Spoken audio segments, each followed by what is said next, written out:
ਸਤਿ ਸ਼੍ਰੀ ਅਕਾਲ ਦੋਸਤੋ, ਤੁਸੀਂ ਵੇਖ ਰਹੇ ਇੰਡਸ ਟੀਵੀ ਆਸਟ੍ਰੇਲੀਆ। ਮੈਂ ਦੇਵ ਸਿੱਧੂ ਇੱਕ ਵਾਰ ਫਿਰ ਹਾਜ਼ਰ ਹੋ ਚੁੱਕਾ ਜੀ ਲੈ ਕੇ ਪ੍ਰੋਗਰਾਮ ਸਾਡੇ ਮਸਲੇ ਸਾਡੇ ਹੱਲ। ਤੇ ਦੋਸਤੋ, ਅੱਜ ਦੇਰੀ ਲਈ ਮਾਫੀ ਚਾਹਾਂਗੇ ਕਿਉਂਕਿ ਇਹ ਪ੍ਰੋਗਰਾਮ ਅਸੀਂ ਵੈਸੇ ਤਾਂ ਬੁੱਧਵਾਰ ਸ਼ਾਮਾਂ ਨੂੰ 7 ਵਜੇ ਲੈ ਕੇ ਆਉਂਦੇ ਹਾਂ ਲਾਈਵ, ਪਰ ਅੱਜ 15 ਮਿੰਟ ਲੇਟ ਕਿਸੇ ਤਕਨੀਕੀ ਕਾਰਨਾਂ ਕਰਕੇ ਸ਼ੁਰੂ ਹੋ ਰਿਹਾ, ਸੋ ਇਹਦੇ ਲਈ ਮਾਫੀ। ਤੇ ਪ੍ਰੋਗਰਾਮ ਦੇ ਵਿੱਚ ਅੱਜ ਮੇਰੀ ਨਾਲ ਦੀ ਕੁਰਸੀ ਤੇ ਫਿਰ ਤੋਂ ਬਰਾਜਮਾਨ ਨੇ ਹਰਜੀਤ ਲਸਾੜਾ ਜੀ, ਤੇ ਨਾਲ ਉਹਨਾਂ ਦੇ ਜੋ ਮੇਰੇ ਪ੍ਰੋਗਰਾਮ 'ਚ ਹਮੇਸ਼ਾ ਤੋਂ ਸਾਥ ਦਿੰਦੇ ਨੇ ਦਲਜੀਤ ਸਿੰਘ ਹੋਣੀ। ਸੋ ਆਓ ਪਹਿਲਾਂ ਉਹਨਾਂ ਦੋਨਾਂ ਦਾ ਸਵਾਗਤ ਕਰੀਏ, ਫਿਰ ਕਰਦੇ ਹਾਂ ਅਗਲੀ ਗੱਲਬਾਤ। ਦਲਜੀਤ ਜੀ ਤੇ ਲਸਾੜਾ ਸਾਹਿਬ, ਪਿਆਰ ਭਰੀ ਸਤਿ ਸ਼੍ਰੀ ਅਕਾਲ ਤੇ ਨਿੱਘਾ ਸਵਾਗਤ ਜੀ ਤੁਹਾਡਾ ਦੋਵਾਂ ਦਾ। ਸਤਿ ਸ਼੍ਰੀ ਅਕਾਲ ਜੀ। ਸਤਿ ਸ਼੍ਰੀ ਅਕਾਲ ਸਾਰੇ ਇੰਡਸਟਰੀ ਵੀ ਦੇਖ ਰਹੇ ਦਰਸ਼ਕਾਂ ਨੂੰ। ਆਸ ਕਰਦੇ ਹਾਂ ਤੁਸੀਂ ਤੰਦਰੁਸਤ ਹੋਵੋਗੇ, ਖੁਸ਼ ਹੋਵੋਗੇ ਜੀ। ਲਸਾੜਾ ਸਾਹਿਬ 2 ਹਫ਼ਤੇ ਦਾ ਮਿਸ ਮਾਰ ਗਏ। ਪਿਆਰ ਭਰੀ ਸਤਿ ਸ਼੍ਰੀ ਅਕਾਲ ਤੇ ਨਿੱਘਾ ਸਵਾਗਤ ਜੀ ਤੁਹਾਡਾ ਦੋਵਾਂ ਦਾ। ਸਤਿ ਸ਼੍ਰੀ ਅਕਾਲ ਜੀ। ਲਸਾੜਾ ਸਾਹਿਬ ਜੀ 2 ਹਫ਼ਤਿਆਂ ਦੀ ਮਿਸ ਮਾਰ ਗਏ ਤੁਸੀਂ ਜੀ। ਮਿਸ ਨਹੀਂ ਮਾਰ ਗਿਆ, ਥੋੜਾ ਜਿਹਾ ਕੰਮਾਂ ਦੇ ਵਿੱਚ ਮਸ਼ਰੂਫ ਸੀਗਾ ਜੀ, ਤੇ ਹੁਣ ਵੀ ਇੱਥੇ ਥੋੜਾ ਜਿਹਾ ਲੈਪਟਾਪ ਦੇ ਉੱਪਰ ਟੈਕਨੀਕਲ ਕਹਿੰਦੇ ਹੁੰਦੇ ਆ ਨਾ ਇਸ਼ੂ ਆਏ ਸੀਗੇ, ਉਹਨਾਂ ਦੇ ਵਿੱਚ ਮਸ਼ਰੂਫ ਸੀਗਾ। ਥੋੜੀ ਜਿਹੀ ਆਵਾਜ਼ ਜ਼ਰੂਰ ਸਾਡੀ ਦਰਸ਼ਕਾਂ ਤੱਕ ਪਹੁੰਚ ਗਈ ਹੋਣੀ ਹੈ ਕੰਪਿਊਟਰ ਦੀ। ਖੈਰ ਮਾਫੀ ਚਾਹੁੰਦੇ ਆ ਜੀ। ਜੀ ਜੀ। ਹੋਰ ਦਲਜੀਤ ਜੀ ਤੁਹਾਡਾ, ਤੁਸੀਂ ਸੁਣਾਓ ਹਾਲ ਚਾਲ? ਹਾਲ ਚਾਲ ਬਹੁਤ ਵਧੀਆ, ਖਾਸ ਤੌਰ ਤੇ ਮੌਸਮ ਦੇ ਸੰਦਰਭ ਦੇ ਵਿੱਚ ਜਦੋਂ ਹਾਲ ਚਾਲ ਹੁੰਦਾ ਤੇ ਨਾਲ ਹੀ ਹੁੰਦਾ ਕਿ ਮੌਸਮ ਦਾ ਵੀ ਨਾਲ ਦੱਸ ਦਿੱਤਾ ਜਾਵੇ ਕਿ ਮੌਸਮ ਕਾਫੀ ਹੁਣ ਗਰਮੀਆਂ ਅਸਲ ਦੇ ਵਿੱਚ ਸਟਾਰਟ ਹੋ ਗਈਆਂ ਆ ਕੁਈਨਸਲੈਂਡ ਦੇ ਵਿੱਚ, ਕਿਉਂਕਿ ਮੀਂਹ ਪੈਂਦੇ ਰਹੇ ਹੁਣ ਤੱਕ। ਬਿਲਕੁਲ। ਤੇ ਹਰ ਦੂਜੇ ਤੀਜੇ ਦਿਨ ਮੀਂਹ ਆ ਜਾਂਦਾ ਸੀ, ਗਿੱਲਾ ਗਿੱਲਾ ਜਿਹਾ ਮੌਸਮ ਜਿਹੜਾ ਰਿਹਾ ਜੀ। ਪਰ ਆ 2 ਦਿਨ ਤੋਂ ਬਹੁਤ ਜ਼ਿਆਦਾ ਗਰਮੀ, ਜਿੱਦਾਂ ਵੱਟ ਕੱਢ ਗਰਮੀ ਆਪਾਂ ਕਹਿ ਸਕਦੇ, ਮੱਛਰੀ ਆ ਗਈ ਨਿੱਕੀ ਤੇ ਮੱਛਰੀ ਆ ਗਈ। ਬਿਲਕੁਲ। ਤੇ ਇਹ ਗੱਲ ਵੈਸੇ ਜਦੋਂ ਹੁਣ ਇੰਡੀਆ ਤੋਂ ਅਸੀਂ ਦੇਖੀਦਾ ਕਿ ਉੱਥੇ ਕੰਬਲ ਲੈਣੇ ਸਟਾਰਟ ਹੋ ਗਏ ਆ, ਠੰਡ ਉੱਥੇ ਵਧਣੀ ਸ਼ੁਰੂ ਹੋ ਗਈ ਆ, ਉਦੋਂ ਥੋੜਾ ਜਿਹਾ ਅਟਪਟਾ ਵੀ ਲੱਗਦਾ ਹੈ ਸਾਨੂੰ, ਉਹਨਾਂ ਨੂੰ ਸਾਡਾ ਲੱਗਦਾ ਹੈ ਕਿ ਗਰਮੀ ਦੇ ਵਿੱਚ ਬੈਠੇ ਆ। ਬਿਲਕੁਲ।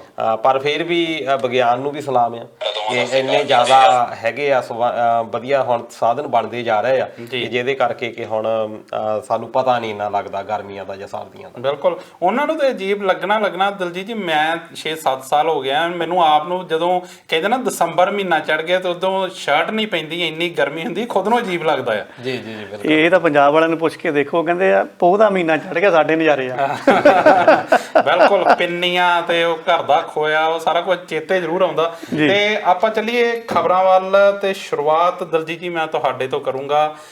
ਸ਼ੁਰੂਆਤ ਮੈਂ ਕਰਨੀ ਚਾਹੂੰਗਾ ਲਖੀਮਪੁਰ ਖੀਰੀ ਦੀ ਘਟਨਾ ਤੋਂ, ਕਿਉਂਕਿ ਇੱਕ ਵਾਰ ਫਿਰ ਚਰਚਾ ਦੇ ਵਿੱਚ ਆਈ ਆ। ਜਿਹੜੀ ਮਾਣਯੋਗ ਕੋਰਟ ਵੱਲੋਂ ਗਠਿਤ SIT ਸੀ, ਉਹਨਾਂ ਵੱਲੋਂ ਕਿਹਾ ਗਿਆ ਕਿ ਇਹ ਜਿਹੜਾ ਇਰਾਦਾ ਕਤਲ ਕੀਤਾ ਗਿਆ ਸੀ, ਇਹ ਮਤਲਬ ਇੱਕ ਐਕਸੀਡੈਂਟ ਨਹੀਂ ਹੈਗਾ, ਇਰਾਦਾ ਕਤਲ ਹੈ, 307 ਦਾ ਪਰਚਾ ਕੀਤਾ ਜਾਣਾ ਚਾਹੀਦਾ। ਕੀ ਕਹਿਣਾ ਚਾਹੋਗੇ? ਦੇਖੋ, ਕਿਸਾਨ ਅੰਦੋਲਨ ਪੂਰਾ ਸਾਲ ਤੋਂ ਉੱਤੇ ਇਹ ਚੱਲਦਾ ਰਿਹਾ ਜੀ, ਤੇ ਇਹਦਾ ਵੱਖ-ਵੱਖ ਦੇਸ਼ ਦੇ ਪਾਰਟ ਦੇ ਵਿੱਚ ਇਹਦਾ ਕਾਫੀ ਸਾਨੂੰ ਨਮੂਨੇ ਦੇਖਣ ਨੂੰ ਮਿਲੇ ਅੰਦੋਲਨ ਦੇ ਵਿੱਚ। ਜਿੱਦਾਂ ਲੋਕਾਂ ਨੇ ਜਿਹੜਾ ਆ ਬਹੁਤ ਜ਼ਿਆਦਾ ਵਿਰੋਧ ਪ੍ਰਦਰਸ਼ਨ ਕੀਤਾ, 3 ਕਾਨੂੰਨ ਜਿਹੜੇ ਲਿਆਂਦੇ ਸੀ ਸਰਕਾਰ ਨੇ ਜੀ, ਉਹਦੇ ਵਿੱਚ ਲਖੀਮਪੁਰ ਖੀਰੀ ਦੇ ਵਿੱਚ ਵੀ ਇਦਾਂ ਵਿਰੋਧ ਹੋ ਰਿਹਾ ਸੀ, ਜਦੋਂ ਕਿ ਕੇਸ਼ਵ ਰਾਮ ਮੌਰੀਆ ਜਿਹੜਾ ਕਿ ਉਪ ਮੁੱਖ ਮੰਤਰੀ ਆ ਉੱਤਰ ਪ੍ਰਦੇਸ਼ ਦੇ, ਉਹਨਾਂ ਦੀ ਰੈਲੀ ਸੀ ਜੀ। ਤੇ ਉੱਥੇ ਦੇ ਜਿਹੜੇ ਅਜੇ ਠੈਨੀ ਵੀ ਉਹਨਾਂ ਨੂੰ ਕਹਿ ਦਿੰਦੇ ਆ, ਅਜੇ ਮਿਸ਼ਰਾ, ਉਹ ਮਿਨਿਸਟਰ ਵੀ ਹੈਗੇ ਆ ਸੈਂਟਰ ਸਰਕਾਰ ਦੇ ਵਿੱਚ, ਉਹਨਾਂ ਦੇ ਵੱਲੋਂ ਉਹ ਆਪਣੇ ਸੱਦਿਆ ਜਾ ਰਿਹਾ ਸੀ ਉਹਨਾਂ ਨੂੰ। ਉੱਥੇ ਕਿਸਾਨਾਂ ਨੇ ਕੇਸ਼ਵ ਮੌਰੀਆ ਉਹਨਾਂ ਦਾ ਵਿਰੋਧ ਕਰਨ ਦੇ ਲਈ ਇੱਕ ਪ੍ਰੋਗਰਾਮ ਉਲੀਕਿਆ ਹੋਇਆ ਸੀ ਜੀ। ਪਰ ਜਿੱਦਾਂ ਕਹਿ ਲਓ ਕਿ ਉਹ ਜਿਹੜੇ ਆਪਾਂ ਫਿਲਮਾਂ ਦੇ ਵਿੱਚ ਦੇਖਦੇ ਹੁੰਦੇ ਆ ਕਿ ਕਈ ਵਾਰੀ ਕੋਈ ਹੁੰਦਾ ਲੀਡਰ ਤੇ ਉਹਨਾਂ ਦੇ ਜਿਹੜੇ ਬੱਚੇ ਹੁੰਦੇ ਆ ਬੜੇ ਜ਼ਿਆਦਾ ਕਹਿ ਲਓ ਕਿ ਇੱਕ ਸ਼ਰਾਰਤੀ ਹੁੰਦੇ ਆ ਜੀ। ਬਿਲਕੁਲ ਉਸੇ ਤਰੀਕੇ ਦਾ ਕੰਮ ਇਹ ਆਸ਼ੀਸ਼ ਮਿਸ਼ਰਾ ਨੇ ਕੀਤਾ। ਆਸ਼ੀਸ਼ ਮਿਸ਼ਰਾ ਨੇ ਆਪਣੇ ਸਾਥੀਆਂ ਦੇ ਨਾਲ ਉਹ ਸ਼ਾਂਤਮਈ ਤਰੀਕੇ ਦੇ ਨਾਲ ਕਿਸਾਨ ਜਿਹੜੇ ਵਿਰੋਧ ਕਰ ਰਹੇ ਆ, ਤੁਰੇ ਜਾ ਰਹੇ ਆ, ਉਹਨਾਂ ਦੇ ਉੱਤੇ ਬਹੁਤ ਹੀ ਵਹਿਸ਼ੀਆਨਾ ਜ਼ਾਲਮਾਨਾ ਤਰੀਕੇ ਦੇ ਨਾਲ ਉੱਪਰ ਦੀ ਗੱਡੀ। ਬਿਲਕੁਲ। ਮੇਰੇ ਖਿਆਲ ਇਹ ਜਿਹੜਾ ਸ਼ਬਦ ਇਹ ਜ਼ਿਆਦਾ ਢੁਕਵਾਂ ਸ਼ਰਾਰਤੀ ਨਹੀਂ, ਇਹ ਦੰਗਾਈ ਜਾਂ ਜਿਹੜਾ ਹਵਾਨੀਅਤ ਭਰਿਆ ਜਿਹੜਾ ਉਹ ਕੰਮ ਕੀਤਾ ਗਿਆ ਉਹਦੇ। ਬਿਲਕੁਲ। ਤੇ ਉਹਦੇ ਵਿੱਚ 3 ਕਿਸਾਨਾਂ ਦੀ ਉੱਥੇ ਮੌਕੇ ਤੇ ਮੌਤ ਹੋਈ ਆ ਤੇ 1 ਪੱਤਰਕਾਰ ਦੀ ਵੀ ਮੌਤ ਹੋਈ ਆ। ਬਿਲਕੁਲ। ਪਰ ਇਹ ਤਾਂ ਜਿਹੜੀ ਘਟਨਾ ਹੋਈ ਆ, ਜਿਹੜੀ ਤੁਸੀਂ ਗੱਲ ਕਰਦੇ ਆ ਵੀ ਦੰਗਈ ਨੇ ਆਪਣਾ ਕੰਮ ਕਰ ਲਿਆ ਜੀ, ਪਰ ਅਸਲ ਦੇ ਵਿੱਚ ਉਦੋਂ ਵੀ ਜ਼ਿਆਦਾ ਕਸੂਰਵਾਰ ਉਹ ਲੋਕ ਹੁੰਦੇ ਨੇ ਜਿਹੜੇ ਕਿ ਬਚਾਉਣ ਦਾ ਯਤਨ ਕਰਦੇ ਆ।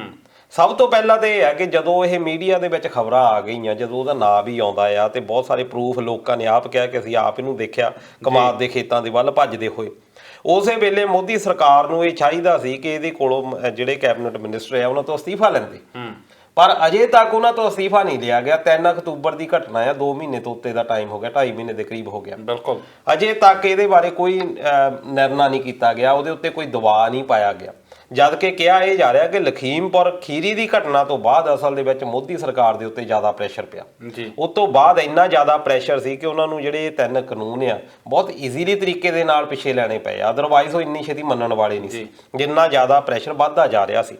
ਉਸ ਤੋਂ ਬਾਅਦ ਸੁਪਰੀਮ ਕੋਰਟ ਤੱਕ ਗੱਲ ਪਹੁੰਚੀ ਕਿ ਜਿਹੜਾ ਪ੍ਰਸ਼ਾਸਨ ਆ, ਜਿੱਥੇ ਕਿ ਆਪ ਬੀਜੇਪੀ ਦੀ ਸਰਕਾਰ ਆ ਜੀ, ਯੋਗੀ ਆਦਿੱਤਿਆਨਾਥ, ਜਿਨ੍ਹਾਂ ਨੂੰ ਕਿ ਸਭ ਤੋਂ ਵਧੀਆ ਮੁੱਖ ਮੰਤਰੀ ਦਾ ਮੰਨਦੇ ਆ ਕਿ ਉਹ ਜੀ ਸਭ ਤੋਂ ਵਧੀਆ ਮੁੱਖ ਮੰਤਰੀ ਕਾਰਜ ਕਰ ਰਹੇ ਆ, ਖਿਤਾਬ ਦਿੱਤਾ ਉਹਦਾ। ਇਹ ਉਹਦਾ ਖਿਤਾਬ ਦਿੱਤਾ ਹੋਇਆ ਆ। ਉਹਨਾਂ ਦੇ ਕਾਰਜਕਾਲ ਦੇ ਵਿੱਚ ਇਹ ਕਿਹਾ ਗਿਆ ਕਿ ਜਿਹੜੀ ਸਿੱਟ ਉਹਨਾਂ ਨੇ ਬਣਾਈ ਆ, ਸਪੈਸ਼ਲ ਇਨਵੈਸਟੀਗੇਸ਼ਨ ਟੀਮ ਬਣਾਈ ਗਈ ਆ, ਉਹ ਸਹੀ ਤਰੀਕੇ ਦੇ ਨਾਲ ਕੰਮ ਹੀ ਨਹੀਂ ਕਰਦੀ। ਅਦਾਲਤ ਇਹ ਕਹਿ ਰਹੀ ਆ ਕਿ ਇਹ ਤਾਂ ਬਿਲਕੁਲ ਤੁਸੀਂ ਗਲਤ ਕਰ ਰਹੇ ਹੋ। ਇੱਕ ਪਾਸੇ ਤਾਂ ਉਹਨਾਂ ਨੂੰ ਤੁਸੀਂ ਬਚਾਉਣ ਦੀ ਯਤਨ ਕਰ ਰਹੇ ਹੋ, ਇਹ ਕਿੱਦਾਂ ਕਾਨੂੰਨ ਕੰਮ ਕਰੇਗਾ। ਉਸ ਤੋਂ ਬਾਅਦ ਉਹਨਾਂ ਨੇ, ਅਦਾਲਤ ਨੇ 3 ਜਿਹੜੇ ਸੀਨੀਅਰ IPS ਆਫੀਸਰ ਨਾਲ ਲਾਏ, ਉਹਨਾਂ ਦੇ ਉੱਤੇ ਵੀ ਇੱਕ ਹਾਈ ਕੋਰਟ ਦਾ ਸਾਬਕਾ ਜੱਜ ਕਿ ਉਹ ਵੀ ਨਿਗਾਹ ਰੱਖੂਗਾ ਇਹਨਾਂ ਦੇ ਉੱਤੇ ਜੀ।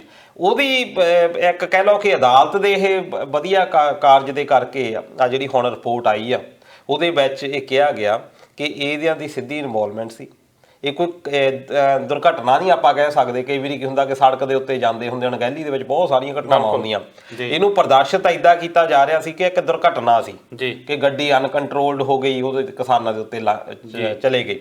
ਪਰ ਹੁਣ ਜਿਹੜੀ ਸਿੱਟ ਜਿਹੜੀ ਕਿ ਅਦਾਲਤ ਦੇ ਹੁਕਮਾਂ ਤੋਂ ਬਾਅਦ ਬਣੀ ਆ, ਉਹਨਾਂ ਨੇ ਜੋ ਇਨਵੈਸਟੀਗੇਸ਼ਨ ਜਾਂ ਉਹਨਾਂ ਨੇ ਜਿਹੜੇ ਸੁਜੈਸ਼ਨ ਦਿੱਤੇ ਆ, ਉਹਦੇ ਵਿੱਚ ਇਹ ਕਿਹਾ ਗਿਆ ਕਿ ਕੋਈ ਦੁਰਘਟਨਾ ਨਹੀਂ ਸੀ, ਇਹ ਸੋਚੀ ਸਮਝੀ ਸਾਜ਼ਿਸ਼ ਸੀ।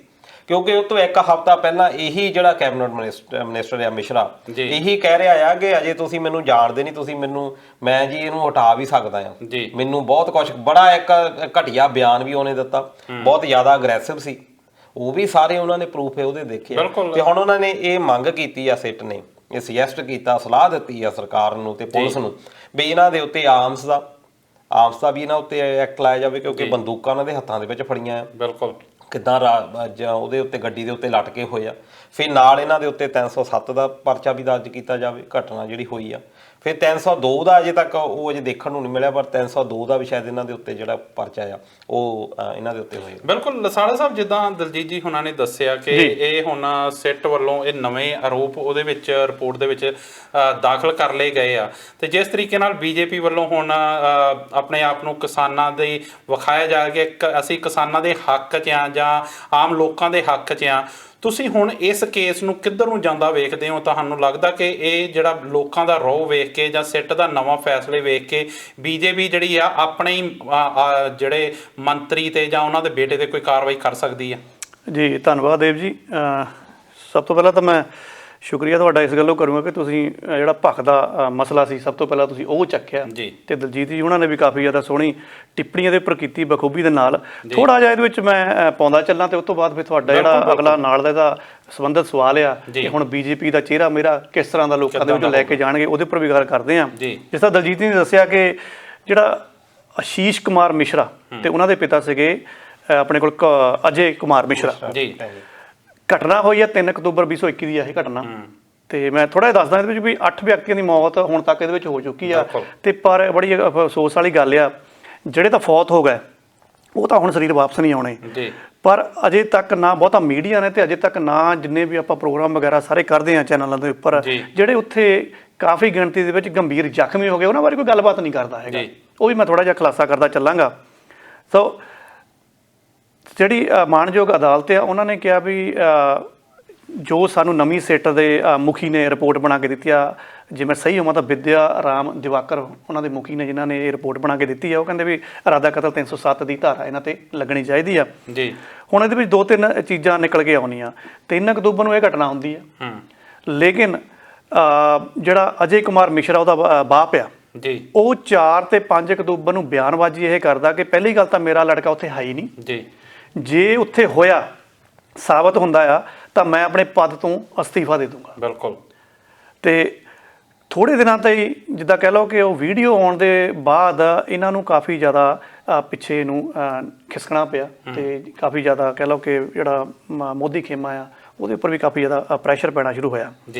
ਤੇ ਦਲਜੀਤ ਸਿੰਘ ਦੀ ਵੈਸੇ ਟਿੱਪਣੀ ਇਹ ਸਹੀ ਆ ਕਿ ਉਸ ਤੋਂ ਬਾਅਦ ਇਹਨਾਂ ਨੂੰ ਲੱਗਾ ਕਿ ਇਹ ਮੁੱਦਾ ਕਿਸਾਨੀ ਦੇ ਨਾਲ ਤਾਂ ਰਿਲੇਟਡ ਸੀਗਾ ਹੀ, ਲੇਕਿਨ ਹੁਣ ਇਹ ਭਖ ਦਾ ਮੁੱਦਾ ਬਣ ਗਿਆ ਹੈ, ਕੁਛ ਨਾ ਕੁਛ ਹੱਲ ਕਰਨਾ ਪੈਣਾ। 2-3 ਚੀਜ਼ਾਂ ਦੇ ਵਿੱਚ ਮੈਂ ਹੋਰ ਪਾਉਂਦਾ ਚੱਲਾਂਗਾ। ਜਿੱਦਾਂ ਦਲਜੀਤ ਜੀ ਨੇ ਕਿਹਾ ਵੀ ਜੇ ਮੋਦੀ ਸਰਕਾਰ ਪਿੱਛੇ ਹਟੀ ਆ ਤਾਂ ਇਸ ਲਖੀਮਪੁਰ ਵਾਲੀ ਜਿਹੜੀ ਕਹਿ ਲਓ ਤਰਾਸਦੀ ਆ ਜਾਂ ਘਟਨਾ ਆ ਜਾਂ ਵੈਸ਼ੀਪੁਣਾ ਉੱਥੇ ਖਿਲਾਰਿਆ ਗਿਆ ਗੱਡੀਆਂ ਦੇ ਨਾਲ, ਇਹਦਾ ਅਸਰ ਉਹਦੇ ਉੱਪਰ ਪਿਆ। ਜੀ। ਸੋ ਜਿੱਦਾਂ ਮੈਂ ਪਹਿਲਾਂ ਕਿਹਾ ਕਿ ਜਿਹੜੇ ਜ਼ਖਮੀ ਹੋਏ ਆ ਉੱਥੇ ਕਾਫੀ ਤਾਦਾਦ ਦੇ ਵਿੱਚ ਜ਼ਖਮੀ ਹੋਏ ਆ। ਉਹਦੇ ਵਿੱਚ ਜੇ ਤੁਹਾਨੂੰ ਯਾਦ ਹੋਵੇ ਔਰ ਮੈਂ ਸਹੀ ਹੋਵਾਂ ਤਾਂ ਸਾਡੇ ਕੋਲ ਸੀਗੇ ਤੇਜਿੰਦਰ ਸਿੰਘ ਵਿਰਕ, ਜਿਹੜੇ ਉਸ ਟਾਈਮ ਉੱਥੇ ਕਿਸਾਨ ਆਗੂ ਸੀਗੇ, ਨੇਤਾ ਸੀਗੇ ਜੀ।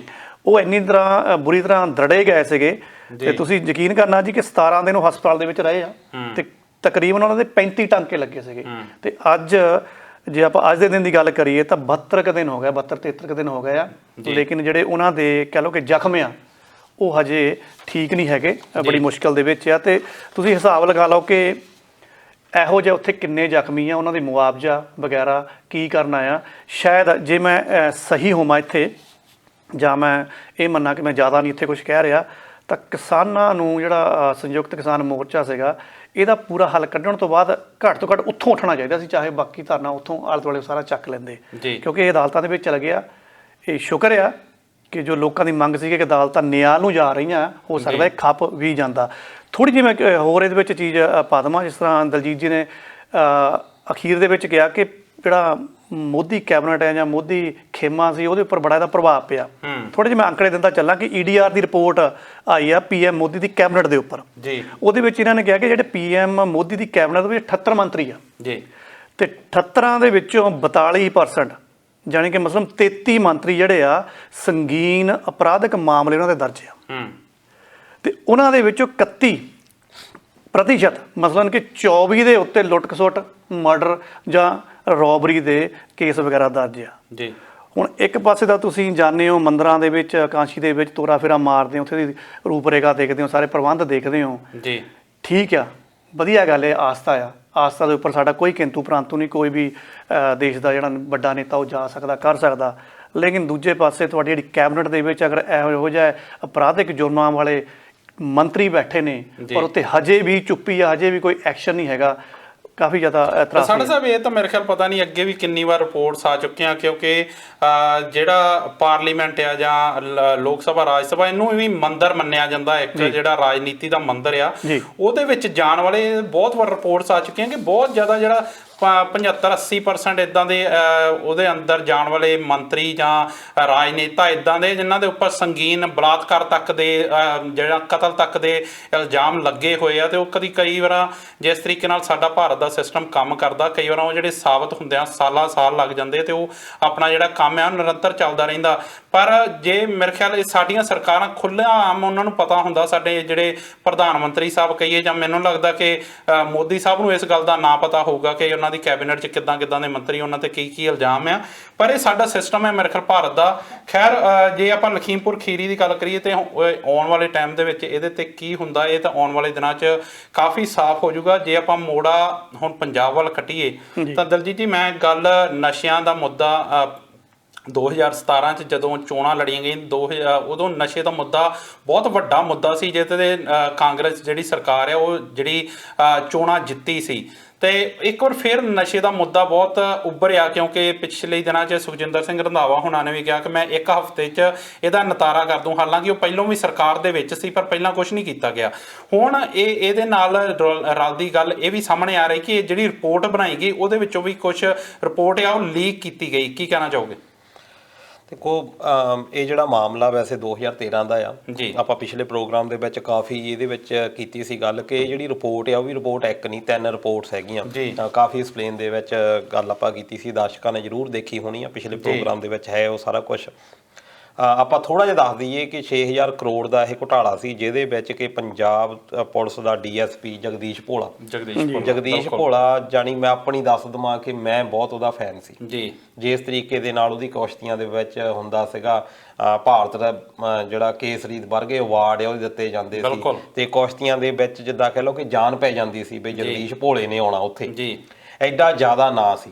ਤੇ ਜਦੋਂ ਉਹਦਾ ਨਾਂ ਆਇਆ ਤੇ ਜਿੱਦਾਂ ਮੈਂ ਸ਼ੌਕ ਹੋਇਆ, ਤੇ ਬਹੁਤ ਸਾਰੇ ਉਹਦੇ ਜਿਹੜੇ ਸ਼ੁਭ ਚਿੰਤਕ ਆ ਉਹ ਸ਼ੌਕ ਦੇ ਵਿੱਚ ਆ ਗਏ। ਇੱਕ ਇੱਦਾਂ ਦਾ ਕੋਈ ਬੰਦਾ ਜਿਹੜਾ ਕਿ ਐਡਾ ਵਧੀਆ ਸਪੋਰਟਸਮੈਨ ਆ, ਤੇ ਨਾਲ ਅਰਜਨ ਅਵਾਰਡ ਉਹਨੂੰ ਮਿਲਿਆ ਹੋਇਆ ਜਿਹੜਾ ਕਿ ਖੇਡਾਂ ਦੇ ਵਿੱਚ ਸਭ ਤੋਂ ਵੱਡਾ ਅਵਾਰਡ ਆ ਭਾਰਤ ਦਾ ਜੀ, ਉਹਦਾ ਮੇਨ ਜਾਨੀ ਉਹਨੂੰ ਮੰਨਿਆ ਗਿਆ ਤੇ ਉਹਦੇ ਵਿੱਚ ਇੱਕ ਬਿੱਟੂ ਔਲਖ ਦਾ ਵੀ ਨਾਂ ਆਇਆ ਤੇ ਇੱਕ ਜਗਦੀਸ਼ ਚਾਹਲ, ਇਹ 3 ਬੰਦੇ ਜਿਹੜੇ ਸੀ ਇਹ ਮਾਸਟਰ ਪਿਨ ਮੰਨੇ ਗਏ। 6000 ਕਰੋੜ ਦਾ ਇਹ ਘੁਟਾਲਾ ਹੋਇਆ ਜੀ, ਜਿਹਦੇ ਵਿੱਚ ਕਿ ਇਹਨਾਂ ਨੇ ਕਿਹਾ ਕਿ ਚਿੱਟੇ ਦਾ ਜਿਹੜਾ ਇੱਕ ਚਲਾਇਆ ਸੀ, ਕਿਉਂਕਿ ਪਹਿਲਾਂ ਜਿਹੜਾ ਕੰਮ ਚੱਲਦਾ ਸੀ ਉਹ ਸਿੱਧਾ ਦੇਖੋ ਅਫੀਮ ਵਗੈਰਾ ਜਾਂ ਜੋ ਵੀ ਅਫੀਮ ਤੋਂ ਅੱਗੇ ਹੀਰੋਇਨ ਬਣਦੀ ਆ ਜੀ, ਉਹ ਅਫਗਾਨਿਸਤਾਨ ਤੋਂ ਆਉਂਦੀ ਸੀ ਬਾਇਆ ਪਾਕਿਸਤਾਨ।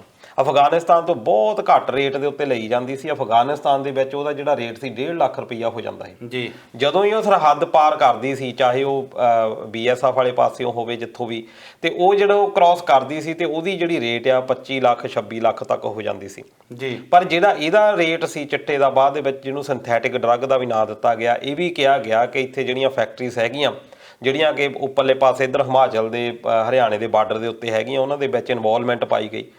ਐਡਾ ਵੱਡੀ ਇਨਵੈਸਟੀਗੇਸ਼ਨ ਹੋਈ ਜੀ। ਹਰਪ੍ਰੀਤ ਸਿੰਘ ਸਿੱਧੂ SIT ਦੇ ਮੁਖੀ ਸੀ। ਉਹ ਤੋਂ ਇਲਾਵਾ 34 ਪੰਨਿਆਂ ਦੀ ਇੱਕ ਸਟੇਟਮੈਂਟ ਵੀ ਆ 3 ਬੰਦਿਆਂ ਦੀ ਜੀ। ਉਹਦੇ ਵਿੱਚ ਇਹ ਬਿੱਟੂ ਔਲਖ ਦੇ ਬਿਆਨ ਆ, ਉਹਦੇ ਵਿੱਚ ਜਗਦੀਸ਼ ਭੋਲੇ ਦੇ ਬਿਆਨ ਆ। ਜਗਦੀਸ਼ ਭੋਲੇ ਨੂੰ ਤਾਂ 24 ਸਾਲ ਦੀ ਸ਼ਾਇਦ ਸਜ਼ਾ ਵੀ ਹੋਈ ਆ ਉਦੋਂ ਦੇ 2017-18 ਦਾ ਬੰਦ ਆ ਉਹ ਜੀ। ਉਹਨੂੰ ਤਾਂ ਕਹਿ ਲੋਗੇ ਇੱਕ ਤਰ੍ਹਾਂ ਉਹਨੂੰ ਤਾਂ ਫੜ ਲਿਆ। 2 ਬੰਦੇ ਜਿਹੜੇ ਆ ਕਿੰਗ ਪਿਨ ਜਿਹੜੇ ਆ ਉਹ ਕੈਨੇਡਾ ਦੇ ਨਾਗਰਿਕ ਹੈਗੇ ਆ, ਉਹਦੇ ਵਿੱਚ ਇੱਕ ਸੱਤਾ ਨਾਂ ਦਾ ਹੈਗਾ। ਹੁਣ ਬਾਕੀ ਜਿਹੜੇ ਬੰਦੇ ਆ ਮਗਰ ਖਰਾਉਣ ਵਾਲੇ ਬੰਦੇ ਜਿਹੜੇ ਇੰਨੇ 6000 ਕਰੋੜ ਦਾ ਘੁਟਾਲਾ ਸੀ, ਉਹਦੇ ਵਿੱਚ ਬਾਕੀ ਬੰਦੇ ਕਿੱਥੇ ਆ? ਉਸ ਤੋਂ ਬਾਅਦ ਸਭ ਤੋਂ ਪਹਿਲਾਂ ਜਗਦੀਸ਼ ਭੋਲੇ ਨੇ ਜਿਹਦਾ ਨਾਂ ਲਿਆ ਸੀ ਉਹ ਬਿਕਰਮਜੀਤ ਸਿੰਘ ਮਜੀਠੀਆ ਸੀ। ਬਿਲਕੁਲ। ਉਸ ਤੋਂ ਬਾਅਦ ਹੀ ਇਹਨੂੰ ਨਸ਼ਿਆਂ ਦਾ ਸੁਦਾਗਰ ਪਤਾ ਨਹੀਂ ਕੀ ਗੱਲਾਂ ਜਿਹੜੀਆਂ ਕਹਿਣੀਆਂ ਸ਼ੁਰੂ ਹੋਈਆਂ। ਉਹ ਪਹਿਲਾ ਬੰਦਾ ਸੀ ਜਿਹਨੇ ਇਹਦੇ ਉੱਤੇ ਇਲਜ਼ਾਮ ਲਾਏ, ਹੋਰ ਤਾਂ ਕਿਸੇ ਨੇ ਇਲਜ਼ਾਮ ਲਾਏ ਨਹੀਂ। ਜਿਹੜਾ ਬੰਦਾ ਏਡਾ ਵੱਡਾ ਮਾਸਟਰਪਿਨ ਸੀ ਉਹ ਕਹਿੰਦਾ ਜੀ ਉਹਦੀ ਇਨਵੋਲਵਮੈਂਟ ਆ। ਫਿਰ ਗਾਜ ਉਹਦੀ ਜਿਹੜੀ ਡਿੱਗੀ ਆ ਉਹ ਸਰਮਨ ਸਿੰਘ ਫਲੋਰ ਦੇ ਉੱਤੇ ਡਿੱਗੀ ਆ, ਜਿਹਨੂੰ ਕੈਬਨਿਟ ਮਿਨਿਸਟਰੀ ਤੋਂ ਅਸਤੀਫਾ ਦੇਣਾ ਪਿਆ।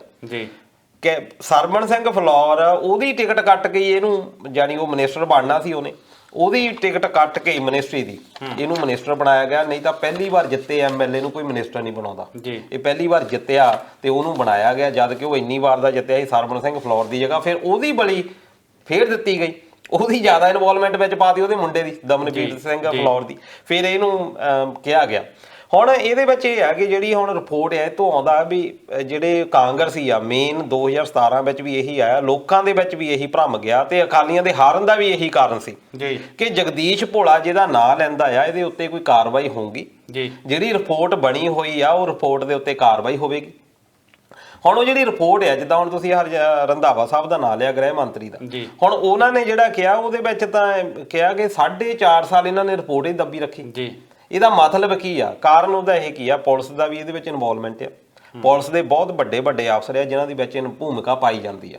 ਹੁਣ ਹਰ ਇੱਕ ਬੰਦਾ ਜਿੱਦਾਂ ਹੁਣ ਅਸਤਾਨਾ ਸਾਹਿਬ ਛੁੱਟੀ ਦੇ ਉੱਤੇ ਚਲੇ ਗਏ ਹਨਾ, ਭਾਵੇਂ ਕੋਈ ਨਹੀਂ ਬਿਮਾਰੀ ਦਾ ਇੱਕ ਬਹਾਨਾ, ਸਾਰਿਆਂ ਨੂੰ ਪਤਾ ਬਹਾਨਾ ਲਾ ਕੇ ਗਏ ਆ, ਜਦ ਕਿ ਬਿਊਰੋਕ੍ਰੇਸੀ ਦਾ ਇੱਥੇ ਬਹੁਤ ਵੱਡਾ ਰੋਲ ਸੀ।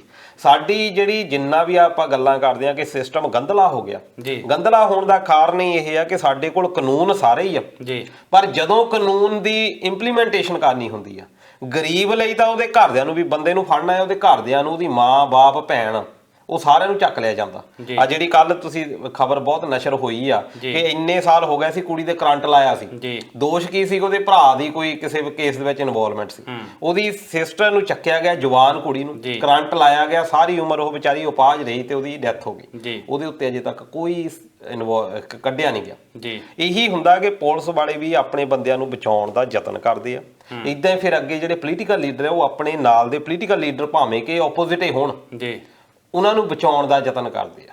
ਕਾਰਨ ਉਹਦਾ ਇੱਕ ਇਹ ਹੁੰਦਾ ਕਿ ਜਦੋਂ ਹੁਣ ਮੰਨ ਲਓ ਕਿ ਕਾਂਗਰਸ ਦੇ 2 ਟਿਕਟ ਦਾਅਵੇਦਾਰ ਆ, ਹਰ ਸੀਟ ਦੇ ਉੱਤੇ 2-2 ਦਾਅਵੇਦਾਰ ਆ, ਉਹ ਇੱਕ ਦੂਜੇ ਨੂੰ ਹੇਟ ਕਰਦੇ ਆ। ਪਰ ਜੇ ਅਕਾਲੀ ਦਾ ਕੋਈ ਉੱਥੇ ਹੋਵੇ ਅਕਾਲੀ ਦਲ ਦਾ, ਉਹਦੇ ਨਾਲ ਮਿੱਤਰਚਾਰਾ ਵੀ ਆ।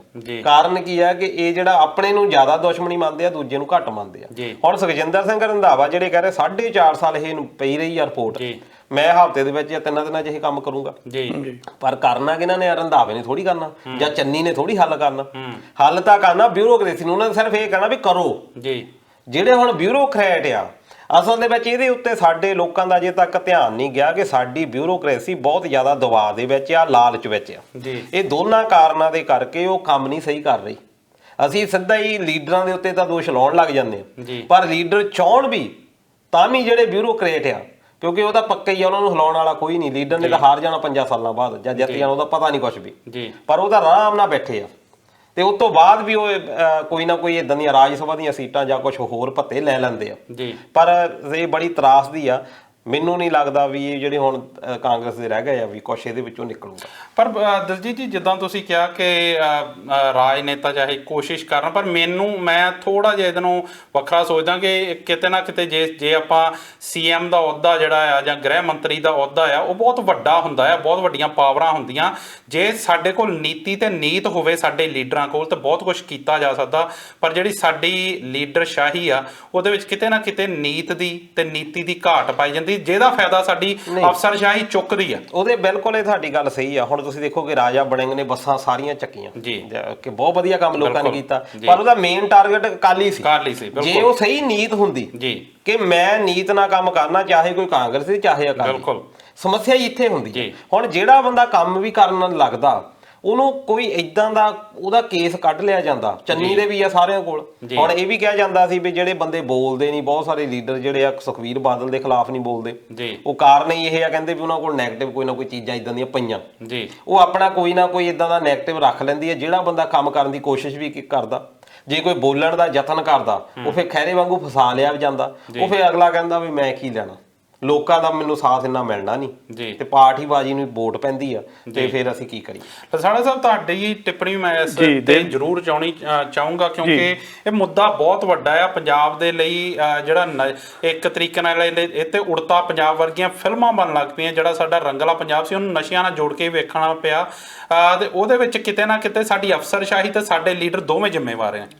ਜੀ ਬਿਲਕੁਲ ਦੇਵ ਜੀ, ਵੈਸੇ ਤਾਂ ਦਲਜੀਤ ਜੀ ਹੁਣੀ ਬਹੁਤ ਕਹਿ ਲਓ ਕਿ ਉਸਾਰੂ ਤੇ ਸਾਰਥਕ ਢੰਗ ਨਾਲ ਟਿੱਪਣੀ ਕੀਤੀ ਆ। ਜੀ ਮੈਂ ਥੋੜਾ ਜਿਹਾ ਇਹਦੇ ਵਿੱਚ ਹੋਰ ਪਾ ਦਿੰਦਾ ਆ ਕਿ ਹੁਣ ਸਰਕਾਰ, ਜਿੱਦਾਂ ਤੁਸੀਂ 2-3 ਸ਼ਬਦ ਵਰਤੇ ਨੇ, ਜਿੱਦਾਂ ਦਲਜੀਤ ਜੀ ਹੁਣੇ ਕਿਹਾ ਵੀ ਅਫਸਰਸ਼ਾਹੀ, ਬਿਊਰੋਕ੍ਰੇਸੀ, ਜੀ ਸ਼ਾਇਦ ਜਿਹੜੀ ਸਾਡੀ ਆਮ ਲੋਕਾਈ ਆ ਉਹ ਇਸ ਸ਼ਬਦ ਦੇ ਵਿੱਚ ਅੰਗਰੇਜ਼ੀ ਕਹਿੰਦੇ ਨੇ ਕਨਫਿਊਜ਼ ਹੀ ਹੋ ਜਾਂਦੀ ਵੀ ਇਹ ਕੀ ਸ਼ੈ ਆ। ਜੀ ਸੋ ਇਹਨੂੰ ਆਪਾਂ ਸੌਖਾ ਕਹਿ ਸਕਦੇ ਵੀ ਅਫਸਰਸ਼ਾਹੀ। ਤੇ ਤੁਸੀਂ ਉਧਰ ਗੱਲ ਕੀਤੀ ਸੀ ਵੀ ਸਾਫ਼ ਨੀਤਾਂ ਹੋਣ ਤੇ ਫਿਰ ਨੀਤੀਆਂ ਚੰਗੀਆਂ ਹੋਣ ਤੇ ਸਾਰਾ ਕੁਝ ਹੋ ਸਕਦਾ, ਲੇਕਿਨ ਇਹਦੇ ਵਿੱਚ ਇੱਕ ਕੜੀ ਜੁੜੀ ਹੋਈ ਆ। ਦਲਜੀਤ ਜੀ ਨੇ ਬਸ ਉਹਨੂੰ ਛੂ ਲਿਆ ਸੀਗਾ, ਮੈਂ ਥੋੜਾ ਜਿਹਾ ਇਹਦੇ ਵਿੱਚ ਹੋਰ ਚਾਨਣਾ ਪਾ ਦਿੰਦਾ।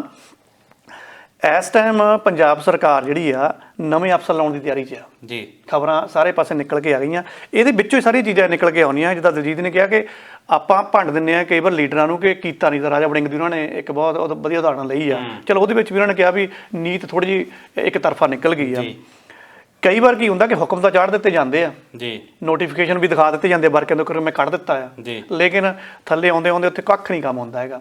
ਕੰਮ ਕਿਹਨੇ ਕਰਨਾ? ਬਿਊਰੋਕ੍ਰੇਸੀ ਨੇ ਕੰਮ ਕਰਨਾ, ਅਫਸਰਸ਼ਾਹੀ ਨੇ ਕੰਮ ਕਰਨਾ ਹੈ। ਹੁਣ ਮਸਲਾ ਕੀ ਹੋ ਗਿਆ ਆ, ਚਲੋ ਪੂਰੇ ਭਾਰਤ ਦੇ ਵੱਲ ਨਹੀਂ ਆਉਂਦਾ, ਮੈਂ ਇਕੱਲਾ ਪੰਜਾਬ ਤੱਕ ਸੀਮਤ ਰਹਿਣਾ ਤਾਂ ਕਿ ਟਿੱਪਣੀ ਛੇਤੀ ਬਦਲ ਹੋ ਜਾਵੇ। ਪੰਜਾਬ ਦੇ ਵਿੱਚ ਜੇ ਤੁਸੀਂ ਮੰਨੋ ਕਿ ਚੋਣਾਂ ਸਾਹਮਣੇ ਪਈਆਂ ਤਾਂ ਜਿਹੜੀ ਸਾਡੀ ਅਫਸਰਸ਼ਾਹੀ ਆ 3-4 ਮਹੀਨੇ ਨਹੀਂ 5-6 ਮਹੀਨੇ ਪਹਿਲਾਂ ਹੀ ਮੁੱਠੀਆਂ 'ਚ ਕਹਿੰਦੇ ਨੇ ਥੁੱਕ ਲੈਂਦੀ ਆ, ਉਹ ਕੰਮ ਹੋਣਾ ਸ਼ੁਰੂ ਹੋ ਜਾਂਦਾ। ਮਤਲਬ ਕਿ ਆਹ ਜਿਹੜੀਆਂ ਚੋਣਾਂ ਆ ਇਹਦੇ ਵਿੱਚ ਤਾਂ ਪਤਾ ਨਹੀਂ ਸਾਨੂੰ ਲੱਗ ਰਿਹਾ ਹੈਗਾ ਕਿ ਅਸਲ 'ਚ ਸਰਕਾਰ ਕਿਹਦੀ ਬਣਨੀ ਹੈ। ਚਾਹੇ ਚਲੋ ਕਾਂਗਰਸ ਦਾ ਥੋੜਾ ਜਿਹਾ ਲੱਗਦਾ ਕਿ ਸ਼ਾਇਦ ਇਹ ਇਕੱਠ ਮੱਠ ਕਰਕੇ ਕਰ ਲੈਣਗੇ, ਲੇਕਿਨ ਅਫਸਰਸ਼ਾਹੀ ਪਹਿਲੀ ਵਾਰ ਭੰਬਲ ਭੂਸੇ ਦੇ ਵਿੱਚ ਪੈ ਗਈ ਕਿ ਬਈ ਸਰਕਾਰ ਕਿਹਦੀ ਆਉਣੀ ਹੈ। ਇਹੋ ਜਿਹੇ ਮਸਲੇ 'ਚ ਮੇਰੇ ਖਿਆਲ ਅਫਸਰਸ਼ਾਹੀ ਜਿਹੜੀ ਉਹ ਦੜ ਵੱਟ ਕੇ ਬਹਿ ਜਾਂਦੀ ਵੀ ਚੁੱਪ ਕਰਕੇ ਬਹਿ ਜਾਓ। ਜੀ ਬਸ ਮੈਂ ਉੱਥੇ ਲੈ ਕੇ ਆਉਣ ਲੱਗਾ ਵੀ ਇਹ ਦੜ ਕਿਹੜੀ ਹੈ ਤੇ ਮੁੱਠੀ ਕਿਹੜਾ ਤੇ ਥੁੱਕ ਕਿਹੜਾ ਆ। ਤੇ 4-5 ਮਹੀਨੇ ਕਹਿ ਲਓ ਕਿ ਇਹ ਅਫਸਰਸ਼ਾਹੀ ਨਾ ਕੋਈ ਕੰਮ ਹੀ ਨਹੀਂ ਕਰਦੀ ਹੈਗੀ, ਤੇ ਪਿਛਲੇ 3 ਮਹੀਨੇ ਤਾਂ ਬਿਲਕੁਲ ਕੰਮ ਨਹੀਂ ਕਰਦੀ। ਸਿਰਫ ਇਹਨਾਂ ਨੇ ਇਹ ਦੇਖਣਾ ਹੁੰਦਾ ਕਿ ਇਹਨਾਂ ਨੇ ਹੁਣ ਲੀਡਰ ਬਣਨਾ ਆ, ਆਪਾਂ ਇਹਨਾਂ ਦੇ ਘਰ ਦੇ ਗੇੜੇ ਕੱਢੀਏ, ਇਹਨਾਂ ਦੇ ਪਰਿਵਾਰ ਵੱਲ ਥੋੜ੍ਹਾ ਜਿਹਾ ਝਾਕ ਮਾਰੀਏ ਤਾਂ ਕਿ ਸਾਨੂੰ ਕੋਈ ਵਧੀਆ ਅਹੁਦਿਆਂ ਦੇ ਉੱਪਰ ਕਿਤੇ ਨਾ ਕਿਤੇ ਨਿਵਾਜ ਦੇਣ, ਕਿਉਂਕਿ ਕਾਫੀ ਜ਼ਿਆਦਾ ਲਾਲਚ ਵੀ ਇਹਨਾਂ ਦੇ ਵਿੱਚ ਆ ਜਾਂਦਾ ਹੈ। ਹੁਣ ਜਿਹੜੇ ਆਪਣੇ ਨਵੇਂ ਡਾਇਰੈਕਟਰ ਬਿਊਰੋ ਆਫ ਇਨਵੈਸਟੀਗੇਸ਼ਨ ਆ, ਜਦੋਂ ਆਪਾਂ ADGP ਦੀਆਂ ਜਿਹੜੀਆਂ ਕਹਿ ਲਓ ਕਿ ਪ੍ਰਮੋਸ਼ਨਾਂ ਕਰਦੇ ਆ, IG ਗੌਤਮ ਚੀਮਾ ਜਿਹੜੇ 1995 ਬੈਚ ਦੇ, ਮਾਫ ਕਰਨਾ, ਉਹਨਾਂ ਦਾ ਨਾਂ ਸਾਹਮਣੇ ਆ ਰਿਹਾ ਕਿ ਉਹਨਾਂ ਨੂੰ ਲਾ ਕੇ ਆਉਣਾ ਆ ਜੀ। ਕੀ ਕੁਛ ਹੋ ਸਕਦਾ ਇਹਦੇ ਥੱਲੇ ਵੀ ਤਾਂ ਸਾਰੀ ਅਫਸਰਸ਼ਾਹੀ ਕੰਮ ਕਰੇਗੀ ਜੀ। ਹੁਣ ਅਫਸਰਸ਼ਾਹੀ ਕਿਉਂ ਨਹੀਂ ਕੰਮ ਕਰਦੀ, ਕਿਉਂ ਇਹ ਦਾਅਵੇ ਫੋਕੇ ਰਹਿ ਜਾਂਦੇ ਨੇ, ਕਿਉਂ ਨੋਟੀਫਿਕੇਸ਼ਨਾਂ ਆਉਣ ਤੋਂ ਬਾਅਦ ਵੀ ਸਾਰਾ ਕੁਝ ਧਰਿਆ ਧਰਾਇਆ ਰਹਿੰਦਾ?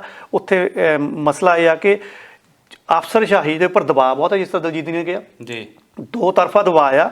ਉਸ ਦਬਾਅ ਦੇ ਵਿੱਚ ਇਹ ਚੰਗੀਆਂ ਭਲੀਆਂ ਜਿਹੜੀਆਂ ਜਾਂਚਾਂ ਚੱਲਦੀਆਂ ਨਾ ਉਹਨਾਂ ਨੂੰ ਛੱਡ ਕੇ ਪਰੇ ਹੋ ਜਾਂਦੇ ਆ। ਹੁਣ ਵੀ ਦੇਖ ਲਓ ਇੱਕ ਹਸਪਤਾਲ ਦੇ ਵਿੱਚ ਬੈਠੇ ਪਰ ਰੌਲਾ ਲਸਾੜਾ ਸਾਹਿਬ ਇਹੀ ਆ ਨਾ ਕਿ ਅਫਸਰਸ਼ਾਹੀ ਨਹੀਂ ਕੰਮ ਕਰਦੀ, ਪਰ ਇਸ ਤੋਂ ਪਹਿਲਾਂ ਜਿਹੜੇ 4.5-5 ਸਾਲ ਆ ਉਦੋਂ ਤਾਂ ਕੰਮ ਕਰਵਾਇਆ ਜਾ ਸਕਦਾ ਸੀ, ਉਦੋਂ ਵੀ ਕੁਝ ਨਹੀਂ ਕੀਤਾ ਗਿਆ। ਉਹਦੇ ਵਿੱਚ ਵੀ ਦਲਜੀਤ ਦਾ ਉੱਤਰ ਬਹੁਤ ਸੋਹਣਾ ਲਿਖਿਆ ਸੀਗਾ, ਮੈਂ ਤਿੰਨ ਉਦਾਹਰਨਾਂ ਦੇ ਦਿੰਦਾ, ਉਸ ਤੋਂ ਬਾਅਦ ਆਪਾਂ ਟਿੱਪਣੀ ਖਤਮ ਕਰਾਂਗੇ। SK ਅਸਥਾਨਾ, ਸਤੀਸ਼ ਕੁਮਾਰ ਜੀ ਚੁੱਪ ਕਰਕੇ ਬੈਠੇ ਹੋਏ ਨੇ ਜੀ। ਦੂਸਰੇ ਪਾਸੇ ਚੰਨੀ ਸਾਹਿਬ ਨੇ ਤਾਂ ਉਹਨਾਂ ਨੇ ਕਿਹਾ ਕਿ FRI ਦਾ ਦਰਜ ਕਰਾ ਦਿਓ, ਲੀਕ ਇਹਨਾਂ ਨੇ ਕਰਾਇਆ, 7 ਤੋਂ 4 ਪੇਜ ਇਹਨਾਂ ਨੇ ਕੱਢੇ ਹੋਏ ਆ।